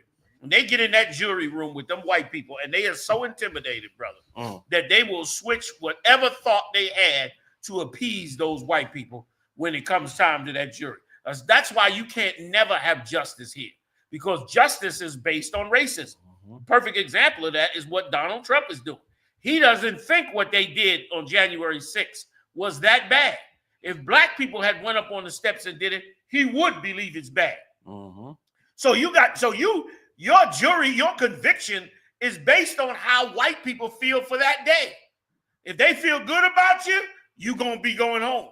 If they feel bad about you, you going to jail. And the sad part is, like Muhammad brought out earlier, they done propagandize you so much that you're looked at as evil and a criminal from the door. So by the time he gets to the jury box, it don't even matter if you damn innocent in most cases. You understand? You already convicted according to them. This is hell. Salakia, I yield. If I could, sir, I just went on Twitter to confirm something. Apparently, he's part of the alphabet community. A lot of them are saying, a couple sources on Twitter are saying that he's bisexual too. Yeah, he look a little sodomite-ish, which is just how Esau roll. He'll flip flop, you don't matter what, he's a thoughtless beast, so it don't even matter what he has sex with. It's just, to him, it's just sex. A goat, a cow, a chicken, a man, a woman, it don't matter. Yeah. Let's go on. Sir. Hey, big shout out to Hebrew Dave. Hebrew Dave said this show here is therapeutic truths Most High in Christ. That's a hell of a statement. Damn right, bro. Manslaughter charge against Daniel Penny dismissed after jurors tell judge they can't agree. Brother, this right here, this is a perfect example of what I'm saying. This brother, this Edomite sat there and choked this brother to death. They claimed they had to control him. He was out of order. It was like 3 or 4 of them. This is obviously a sociopath that was in the military and grabbed him to where other passengers were saying to him, all right, let his neck go. You choking his neck too much. Let his neck go. Let his neck go. And he still choked the brother to death. And here's the thing. The other white people that was down there helping him, none of them got charged. Only this Edomite. And then, of course, it was too difficult to even consider whether he was guilty or innocent on choking this brother to death. And that's because I'll put my money that some white person saw what he did and knew clearly that this was a murder case, that this man choked this man to death. And he refused to change his vote to innocent. He knew what the hell this was. Well, it wasn't no black person. The black people probably went up in there and saw that white people wanted him off and let him go. You should have heard the cops talking about this devil on CNN. They were talking about him like everybody knew he was a good guy.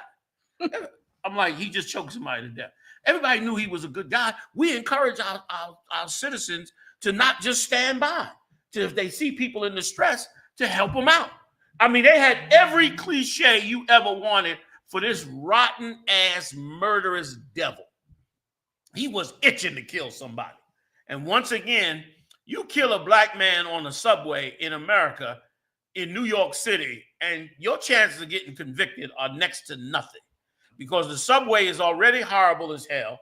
It's a breeding ground for crime. They set it up that way. It's unmanned. And so now the least little thing breaks out. If you're a white man and you kill somebody black or Latino on it, no problem. We're going to get you off and send you home. And that's exactly what they did. This cat is obvious. He's going to come out on the street. He's going to do it again. Watch. That shit going to happen again. He's full of rage because of his own issues, man. Go ahead and read the story, Yedai. If I can make one correction from what Yedai said, it wasn't that they couldn't agree. They agreed, and they made him not guilty. It wasn't a hung jury. No. They agreed. He is acquitted, which what means happened? I don't understand. They at each 12 other juries acquitted him of murder. Today. But then why did the judge dismiss the manslaughter? It was 2 charges. There was a manslaughter charge that the judge determined they did not have enough evidence to charge for manslaughter.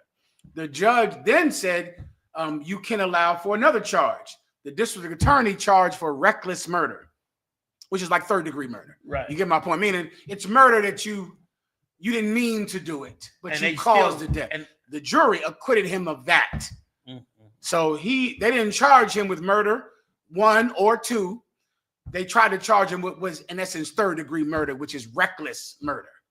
And they acquitted him of reckless murder. Which show you that you can choke a black man to death, and it's still you just was a little reckless. Yeah. Oh, you weren't a little reckless. Oh, my bad. You're right. You are not reckless. Right. You had a right to kill him. That's right. Like the white man is the devil, the Bible speaks of. Black people should be considering how they're gonna get away from this beast. Because this man right here is, I mean, come on. Read on. Conor McCon, the judge in Daniel Penny's trial for the death of Jordan Neely dismissed the 2nd-degree manslaughter charge against him Friday after the jury twice said they were unable to reach a unanimous decision. The dismissal of the charge clears the way for the jury to decide on the lesser charge of criminal neglect homicide, which carries up to 4 years in prison. Penny could have faced up to 15 years in prison if convicted of manslaughter, which is no longer on the table. This is an old story. This is not today's story. Gotcha. That's when they dropped the 2nd degree. Gotcha. Today, he was acquitted of the 3rd degree. Like really, it should have been straight murder. But I mean, the manslaughter charge was mercy, which you would expect a white man to get. Yeah. They went so far, like it ain't gonna be no more killing. It ain't gonna be no more charges on white people after a while. Ain't gonna be no charges on them crazy ass white women They call up false charges on you. Ain't gonna be no charges on none of that. They ready to get busy. I see all the retired. You know what all the retired white cops are doing? All the retired white cops are pulling out their old retired police officer license plates. You know, when you retire as a police officer, you can get a license plate showing that you're a retired police officer. Yep. Now they pulling out all their plates and putting them on their cars now. They ready to join the killing field. They ready to get up in the fields and now show, when you ride around and you see them plates on a car, there's a regular car, that's them trying to show everybody, I was a cop too. I'm ready to sign back up for the killing of the niggas and getting rid of the Mexicans. Like, these people have hated us and will never stop hating us. You could beg them, plead with them, all that. You can send them faggots in like you did with Kamal, you can send them LGBTQ, whatever the hell they are, in like you did with Kamala Harris. You understand? All you want. It don't even matter. That old Jamal Bryant, that disgusting animal. You understand? Went up in there and convinced everybody that it was like an act of God to vote for this clown that they was voting for in the White House. It was disgusting what he did. You understand? And let me tell you something. As a people as a whole, we deserve what's getting ready to happen. We deserve, because the prophets have spoken to you, have told the world, and nobody listens. No problem. Now you get to see what the real deal is. Yeah. Now you get to see what reality is. And I hate to say it, but we deserve it. We deserve what's going to happen. All you want to do is sell drugs. Look at these clowns over there in the entertainment world. All of them raping and killing. I mean, just devastating the black community. You understand? Convincing every little Negro got dreadlocks trying to be Little Vaughn. Running up and down they little ghetto, creating mayhem and havoc. Don't even know what the hell they doing. They ain't even no real gangster. And walking around trying to be a gangster. And messing around, gonna get yourself killed or somebody else killed, doing something you don't have no business being involved in because you don't know nothing about that. You understand? And they running around creating mayhem in the black community. And now the Lord done decided, you know what? I done had enough of them. Let me go on and give them what they deserve. And you're going to get it now under the hands of this beast, Donald Trump. It's going to be bad, man. It's going to be bad. Now is the time to repent like never before. I yield. Go ahead, y'all. General, you know, it's a thing, right? You know, you made a comment, sir, about how the police were saying he's such a good guy. He's such a good guy, right? How can you even say that as a police officer when you're not allowed to choke nobody? Exactly. Like, the chokehold has been barred from police since, hell, back when I was one, back around the early 2000s. You can't choke nobody. Exactly. So how could you even bring it to your mouth to say that about this cat? Can I give you a worse one, Hans? Come on with it, General. How can you, as a police officer, say he's a good guy when the police arrested him and the district attorney tried him for murder? Yeah. And you don't know it. Yeah. It's like, and that's you're a cop. Another cop arrested him for murder. Yes. And the DA's office said he's a murderer. And how are you as a cop say, no, he's not? According to your job, he is, because your job arrested him. Your DA tried him for murder, but yet a cop can still be against it? Like, what in the hell are you talking about? You arrested him. You said he should be tried for murder, but you don't agree he should be tried for murder? Right. And if I could, you know, on top of what you're saying, the whole he's a good guy is based on him being white. It's not based on the crime. Yes. Like, that's the only reason you think he's a good guy is because he's white. If he was black, you would just assume he's a bad guy. Yep. Like, once again, the experiment you brought out before, back in the day, the experiment you brought out with the little kids. Oh, yeah. That lives in us. Test. The doll test. That lives in us. For those of you that don't know, they did a study where they took dolls and they brought out black kids and they asked them which was the good doll, which was the bad doll. And time again, the children said that the white doll was the good doll and the black doll was the bad doll. Now, these were toddlers, 3 and 4 years old. Could you imagine them now as an adult? They thinking that right now. Like, that's why nobody said nothing when he said he's a good guy. Ain't nobody said nothing because that's what you was taught as a child. Now, here's the frightening part. White people was taught the same thing. Ain't nobody did the study on the white kids yet. They ain't did that because they don't want you to see that their white kids from a child is learning that the white doll is a good doll too. And they learning that the black doll is the bad doll too. And then if they go, then black people gonna say, wait a minute, if you teaching your kids this from young, how are they gonna be when they're an adult? I'll tell you how they'll be. They'll always look at black people as the bad doll. Yep. They'll always do it just like we do. Like what has happened to us here is just an amazingly evil thing. It took a whole generation for us to get our act together in the wilderness. Like the Lord walked us in that wilderness and said why he would do it. Like his patience based on what Moses asked him to do, his patience was amazing. He walked us through that desert and said he would walk us through that desert till he killed all of us. Somebody find that for me. Find me that scripture where he said he would walk us through the desert until all of our children are gone. And he would raise up the next generation. You understand? Like bring that thing all the way out. Because it's amazing what they've done to us. They've done it to us and they've done it to their children too. That's why everybody was so upset. That's why white America was so upset when Barack Obama won the presidency. It's like, wait a minute. Why did you let the bad doll have the power? The bad doll wasn't supposed to have the power. The good doll was supposed to have the power.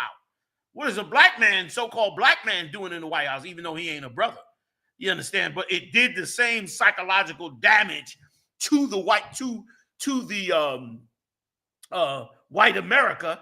You understand? Because they've been taught from young that they are the great race. They are the superior race. You turned around and made them the evil race. And now the Lord sees it. It's an evil, evil thing. Okay? You got it? I believe Numbers. I believe so. It's either Genesis or Numbers. I'll try Genesis. Numbers, probably Numbers, yeah. Numbers 14:33. And your children shall wander in the wilderness 40 years and bear your whoredoms. And bear your whoredoms, meaning your children gonna have to deal with all the evil shit you doing. And guess what? Our children are. Our children going to jail. Our children on drugs. Our daughters is whores. They all bearing our wickedness against the Most High. Go ahead. Until your carcasses be wasted in the wilderness. The Lord was angry with us, man. He said, man, you're going to do this until your carcasses, meaning your carcass is your body. Your dead body is going to be in the desert in the wilderness. And Captain Katazah went and did a research looking for the evidence of us in that desert, and he discovered a whole path of us coming across the desert into what's known today, I believe, as Saudi Arabia, but it was the edge, the land of Midia at the time. And he found nothing but pottery and writing and everything from us when the Lord killed us in that desert, and we buried under all that sand down there. When you go down into the Sinai, that's why they don't want to build nothing over there, really, because that Sinai is filled with our dead bodies. Go ahead. That was it. Khan Khan, sir. No, it's more than. Oh, is that the only I one? have it, sir. That's Yeah, I got it, sir. Go ahead. Verse 34. And after the number of the days in which he searched the land, even 40 days, each day for a year, ye shall bear your iniquities, even 40 years, and ye shall know my breach of promise. I, the Lord, have said. Meaning you gonna know how much you did me wrong. You gonna know how evil you was to go against me when I delivered you out of Egypt. You gonna know what it is. Brother, do you know what that was like? The Lord took us out of Egypt, the ships crossed the Red Sea and everything, and we got mad with Moses and said, you know what I'm saying, that we want to talk to the Lord. We're gonna straighten him out. Bring the Lord down here. Let us talk to him. And sure enough, the Lord came down on the mountain.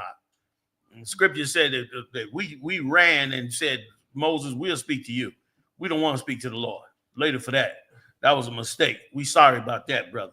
We don't never want to talk to the Lord again. We're going to talk only to you. Because the Lord came down with 3 days of fire and brimstone and scared the hell out of the children of Israel. Like, we came out of Egypt some wicked ass bastards. And brother, we better get it right this time here, because when the ships come this time, it ain't going to be no dropping you down to be wicked in the wilderness. You going up on them ships to become brand new. And the Lord, those of you that don't make it, the Lord going to let you die in this filthy, disgusting place. You understand? So you better get right now. Go ahead, Khan, I will surely do it unto all this evil congregation. Damn. He said, I'm going to do it to all this evil congregation. I'm going to kill all of you in the desert. Go ahead.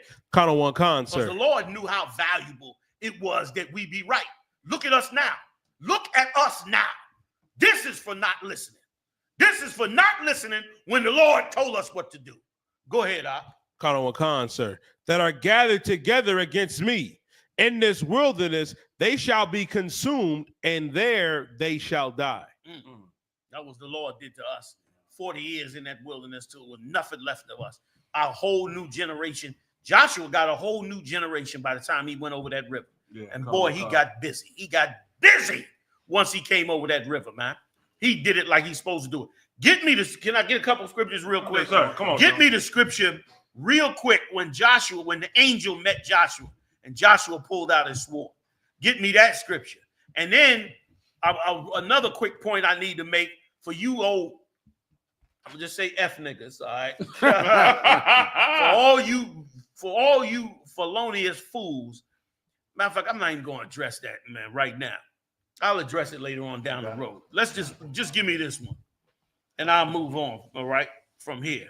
We'll take the next story. We'll get this Jay-Z story next if we could. The book Come back on that Jay-Z story. Go ahead. Khan, sir. The book of Joshua, chapter 5 and verse 13. Go ahead. And it came to pass when Joshua was by Jericho that he lifted up his eyes and looked, and behold, there stood a man over against him with his sword drawn in his hand. He saw a dude come up to him, had his sword drawn in his hand. Go ahead. Khan, sir. And Joshua went unto him and said unto him, art thou for us or for our adversaries? That was an angel he spoke to. He said, you for us or our enemies, man. Joshua was no joke. He didn't look at them. Don't be looking at them ships and them flying saucers like Esau gonna come with some special alien. Joshua didn't give a damn who landed in front of him. He was about his business. He had that new generation. He had a whole new generation of Israelites. And he said, man, we're going to go get this kingdom that the Lord promised to us.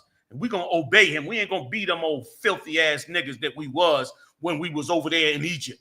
Let's go on and be these righteous people. That angel stood up against him, man. He said, man, you for us or the enemy? Right. He didn't give a damn where he came from.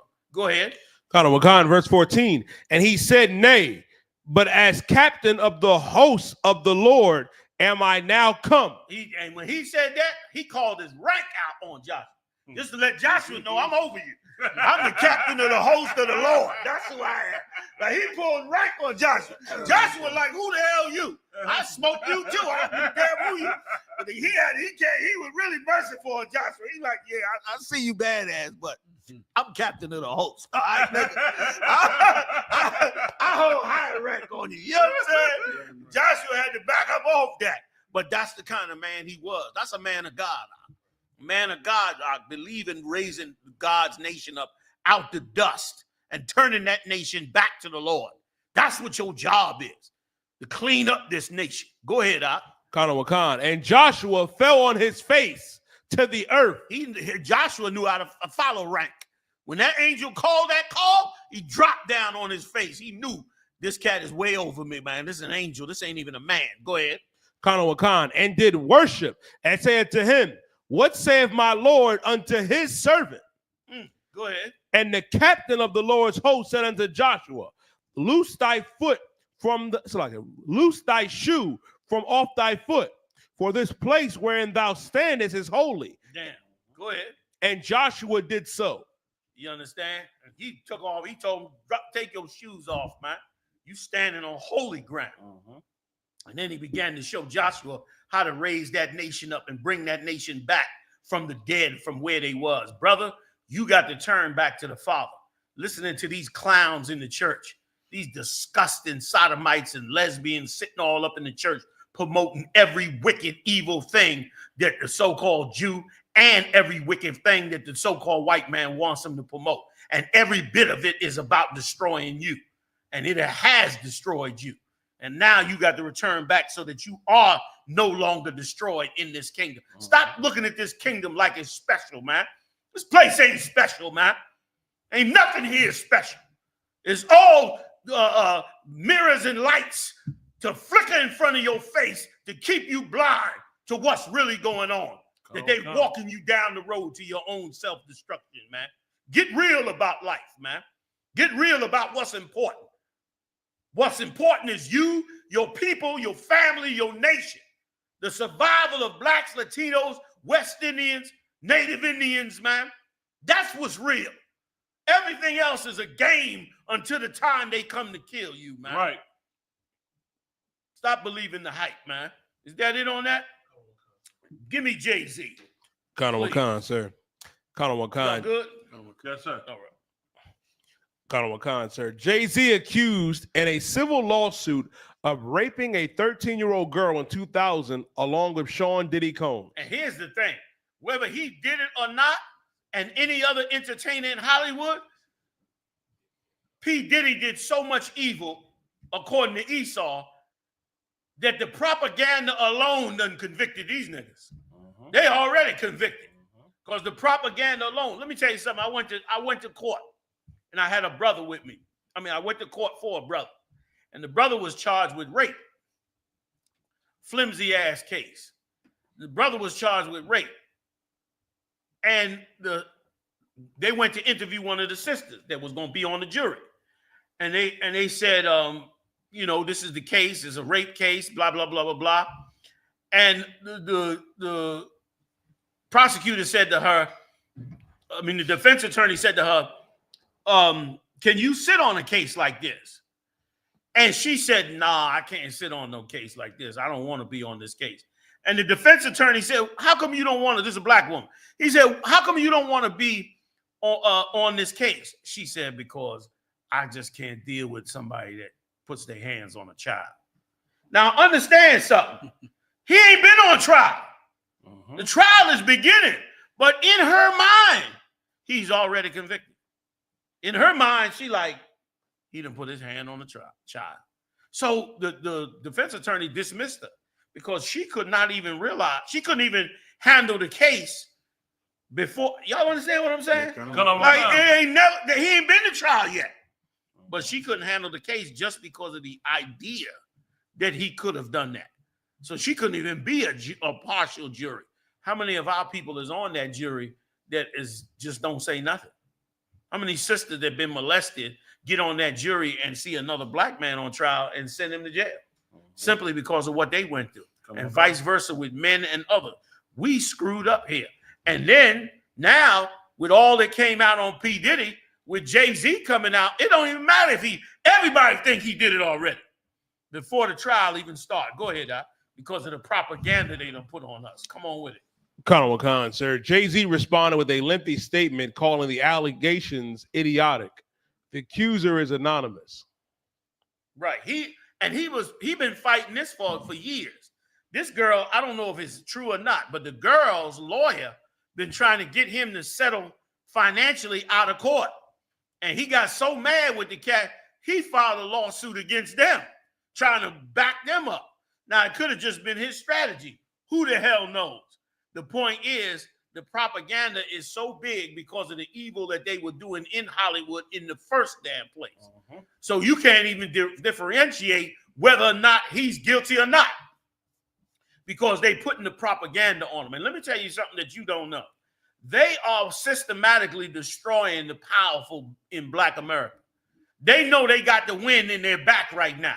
So now's the time to wipe out Black America so we could do whatever we want to do with them. The time that they should have been speaking up and should have been saying, black people, we need to do this. Black people, we need to do that. They kept their mouth shut. They didn't say nothing when them preachers was telling black people all that evil. They didn't say nothing when them preachers said was pushing that homosexuality.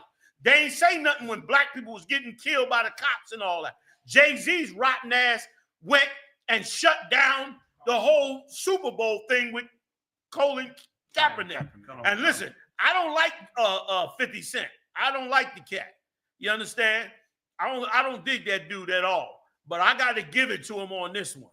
When he got up on that camera and said, "Is the Super Bowl on?" It was colossal. It was colossal because it was payback. In essence, whether he know it or not, it was payback for that evil thing that Jay-Z did.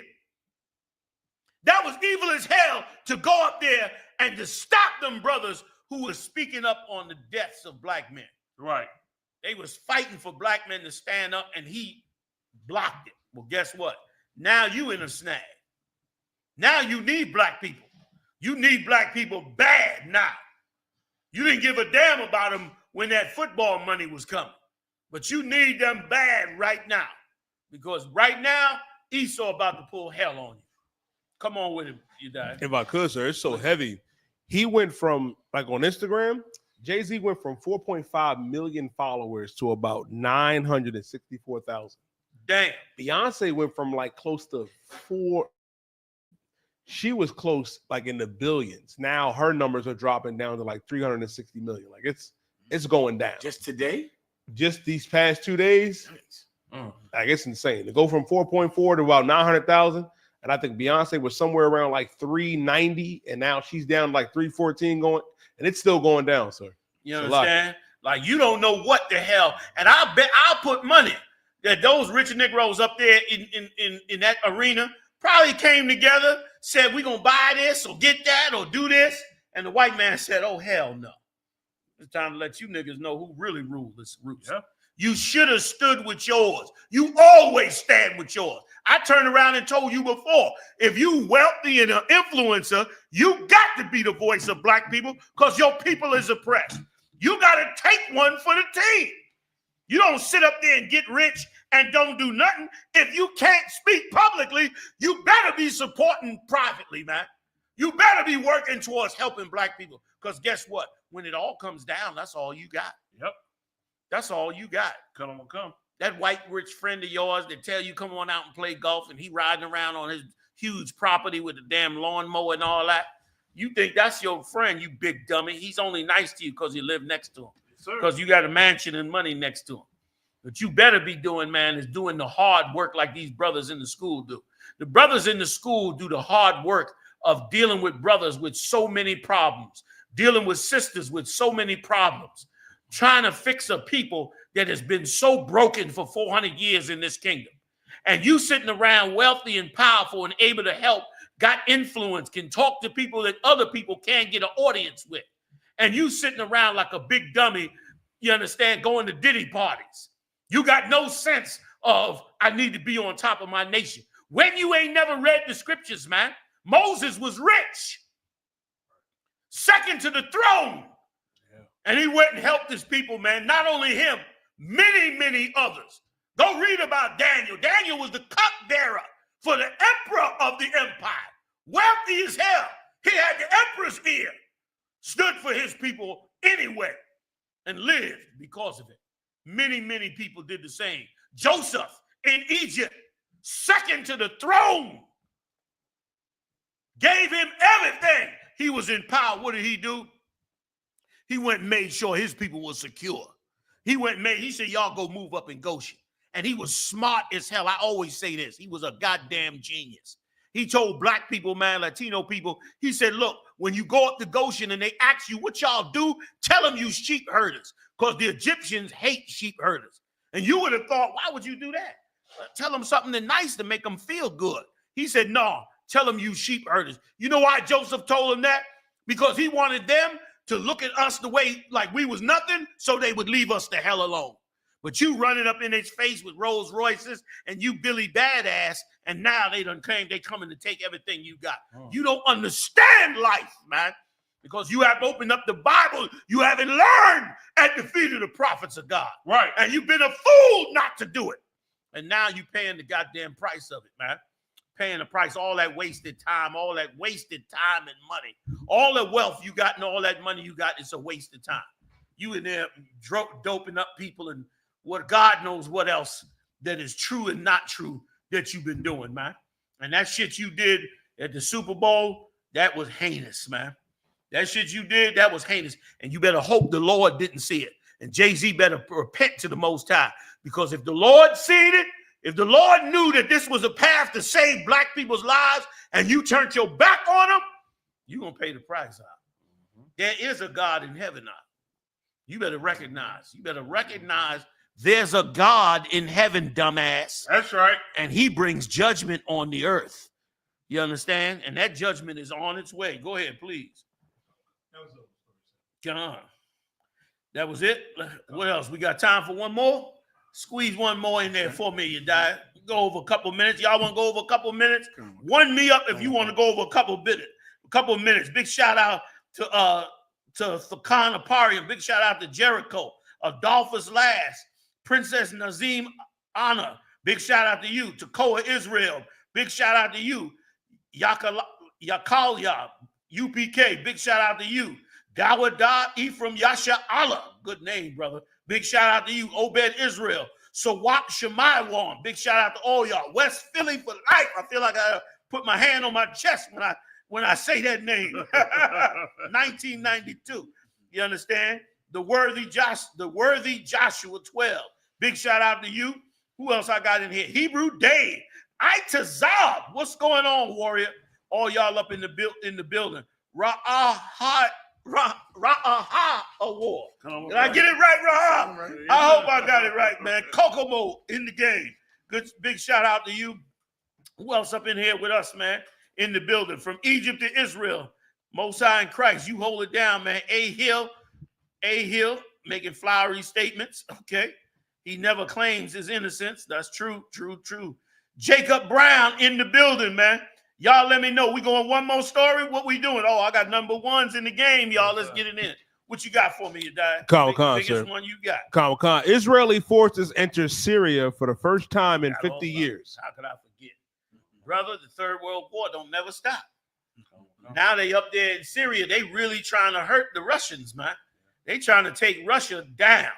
And they know that Trump is coming. They had to run on Assad fast because they know Trump is getting in office and everything could change. They've been wanting to get Syria for the longest, and I'll tell you why. Because getting Syria means that right now the Israelis have full control of the oil wells in Syria, which means in the oil wells in Syria, which means they now have their own oil. They don't have to beg the Arabs for no more oil, which means they don't have nothing stopping them from taking over all the land the Arabs have by the hands of Esau in America backing them up, which was the plan from the beginning. America and England said they had this plan since they gave them that land in 48, that they were supposed to be the base that controlled the entire Middle East. So they went and now they got Syria. You can best believe they better worry about Iran, better get ready. Because they coming to deal with them next. They couldn't get them on the first round. They trying to come back and get them on the second round. We going into the Third World War. And it's a beautiful thing. It's an absolute beautiful thing. And the reason it's a beautiful thing because God foresaw it. God took it. This is God's plan. All you old disgusting, rotten-ass Christians talking about God got this blessing for you and that blessing while you raping their sons. All you old rotten asses. You understand? Meanwhile, the world is falling into hell. People dying all over the world. You sitting up there lying to the people to get a few dollars out of them. You stinking, rotten pieces of garbage. Sitting up in over these churches, man. Doing this kind of evil to these people. When you should be waking them up, showing them what to do, having them turn back to the Lord, winning the favor of the Most High. Right. You understand? To lay up their folly ground, to stop their sin. You're supposed to care about them. You're supposed to be a shepherd over them, you rotten bastards. You done destroyed Black America and Latino America and the Native Indians, man. Give me more, you die, please. Sir. The Israeli Defense Forces have entered Syria for the first time in 50 years, according to the Israeli outlet of the Times of Israel. The following Syrian rebel groups toppling a former leader Bashar Assad's regime, Israeli forces entered Golan Heights on Sunday, the territory in southwestern Syria that has been eyeing since the 1960s. Rebel groups ended Assad's rule as president on December 7th after seizing Damascus. In a statement, the IDF said, in accordance to the situational assessment following the recent events in Syria, including the entry of armed personnel into the buffer zone, the IDF has deployed forces in the buffer zone and in several other places necessary for its defense to ensure the safety of the communities of the Golan Heights and the citizens of Israel. Yeah, that's a good smoke screen. They going up there to steal the oil. I'm gonna tell you who better get ready also. That Turkey better get ready because they looking at you next. They're looking to get up in your land and take that land from you, and they looking at Iran. So it's about to get real bad, y'all. And listen, and I love it. I love to see it. It's like a movie of the Bible taking place right before my eyes, man. Turn to your Father in heaven, man. Right. You understand? Have the faith. Believe in your Father. Face the east. Ask him to help you. Ask him to give you to understand. Ask him to call your people together, man. Ask him to step in. Ask him to pull his hand out of his right hand out of his bosom and bring judgment forth in this earth, man. And above all, ask him to forgive the children of Israel for all their sins that we have done as a nation against the Father. And let's turn back to the Father, man, and get ready to get up out of this nightmare we've been in for 400 years. Hey, man, this is the Israelite School of UPK. I'm inviting you to please pay your tithes. I.S.U.P.K.com is the website. Pay your tithes. Also, pay your Passover fee. That's getting ready to come up. We're going to try to get it all up in the site. But in the meantime, you can go ahead right through the tithes and pay your Passover fee and get ready for Passover come next year, man. We'll be in Atlanta, Georgia, getting it on, okay? Doing it up. So please support us in every way. We rely only on blacks, Latinos, and Native Indians because we don't expect anybody else to help us. We know that the evil lives out here. So we need you. We need your heart to be turned. Instead of listening to some Christian promoting homosexuality, we ask you to support brothers who are about raising your nation and returning that nation back to the Father. So support us, pay your tithes. Also, too, I'll be on the Indian reservation out there in Chicago, live, doing it up. I forget the reservation, Salakia, y'all, but it's in Chicago, Northwood. You know the name of it? Menominee. The Menominee Reservation.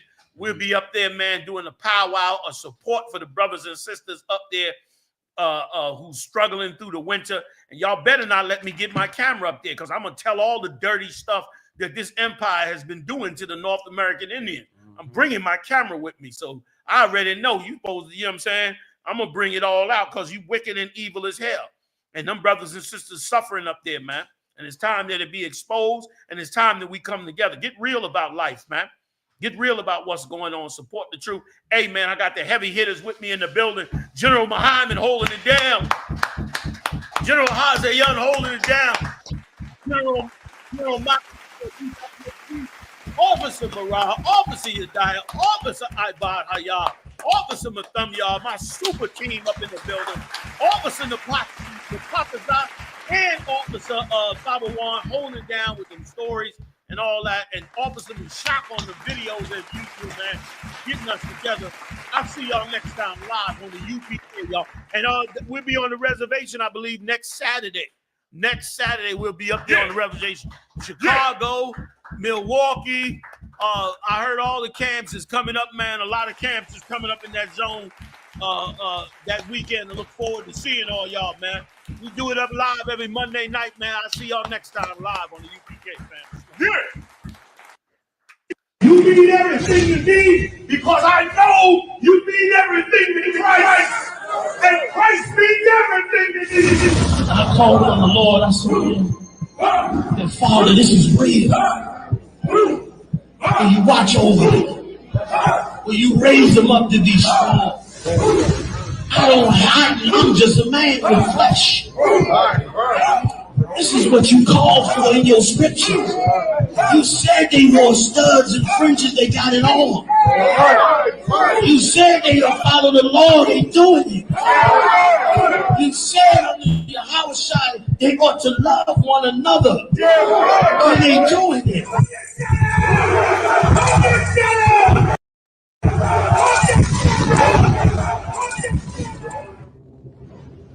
We're in front of the Israeli School, Universal Practical Knowledge, the Philadelphia Division, here at 3226 Cheltenham Avenue in Philadelphia. We're standing in front of the school right now. The description of the 12 tribe sign has been painted by one of the brothers that was in the school. Judah, Benjamin, Levi, Simeon, Zebulun, Ephraim, Manasseh, Gad, Reuben, Naphtali, Asher, Issachar. Those are the 12 tribes of Israel.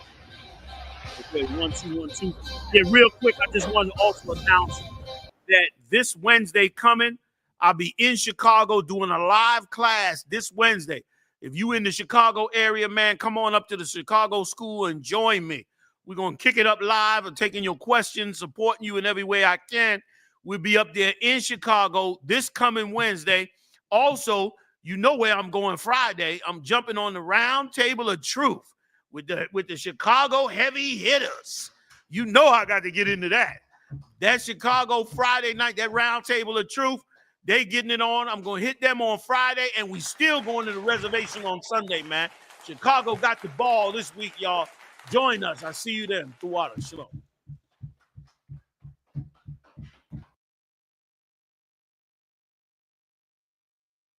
I know you mean everything to Christ, and Christ means everything to you.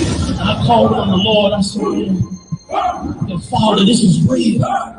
Will you watch over me? Will you raise them up to be strong? I'm just a man with flesh. This is what you called for in your scriptures. You said they wore studs and fringes, they got it on. You said they will follow the law, they doing it. You said under YAHUSHA they ought to love one another, and they doing it.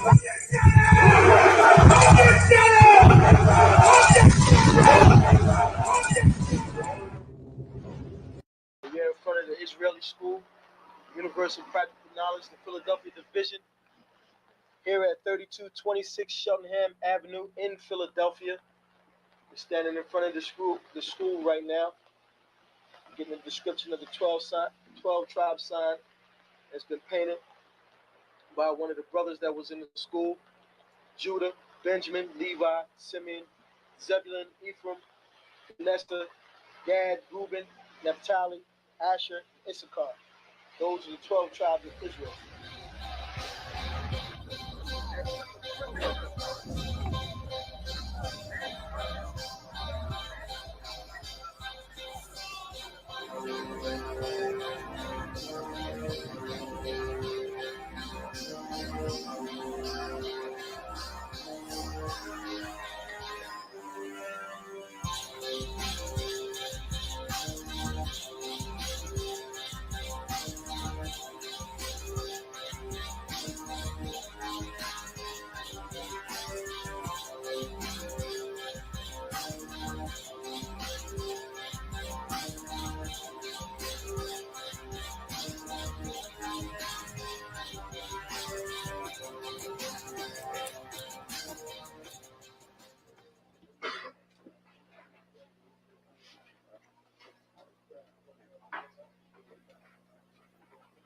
Shalom.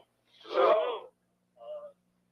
Been waiting for this day, so this day has finally come. A lot of you have been wondering where this knowledge that you've been hearing is coming from, and the powerful truth that you've been hearing, how this was established. Well, we finally were able to arrange for the priests to come down from New York and spend some time with us. And I'd like to introduce them if I can. These are some great brothers. We're very glad to have them with us. We want to make them feel as warm as possible because this is their work and the extension of their work and what they've laid down some time ago. I'd like to introduce, first of all, priest and Sixth Shield General, fourth in command in the nation of Israel, Lahar. I'd like to salute this brother. March up. Right.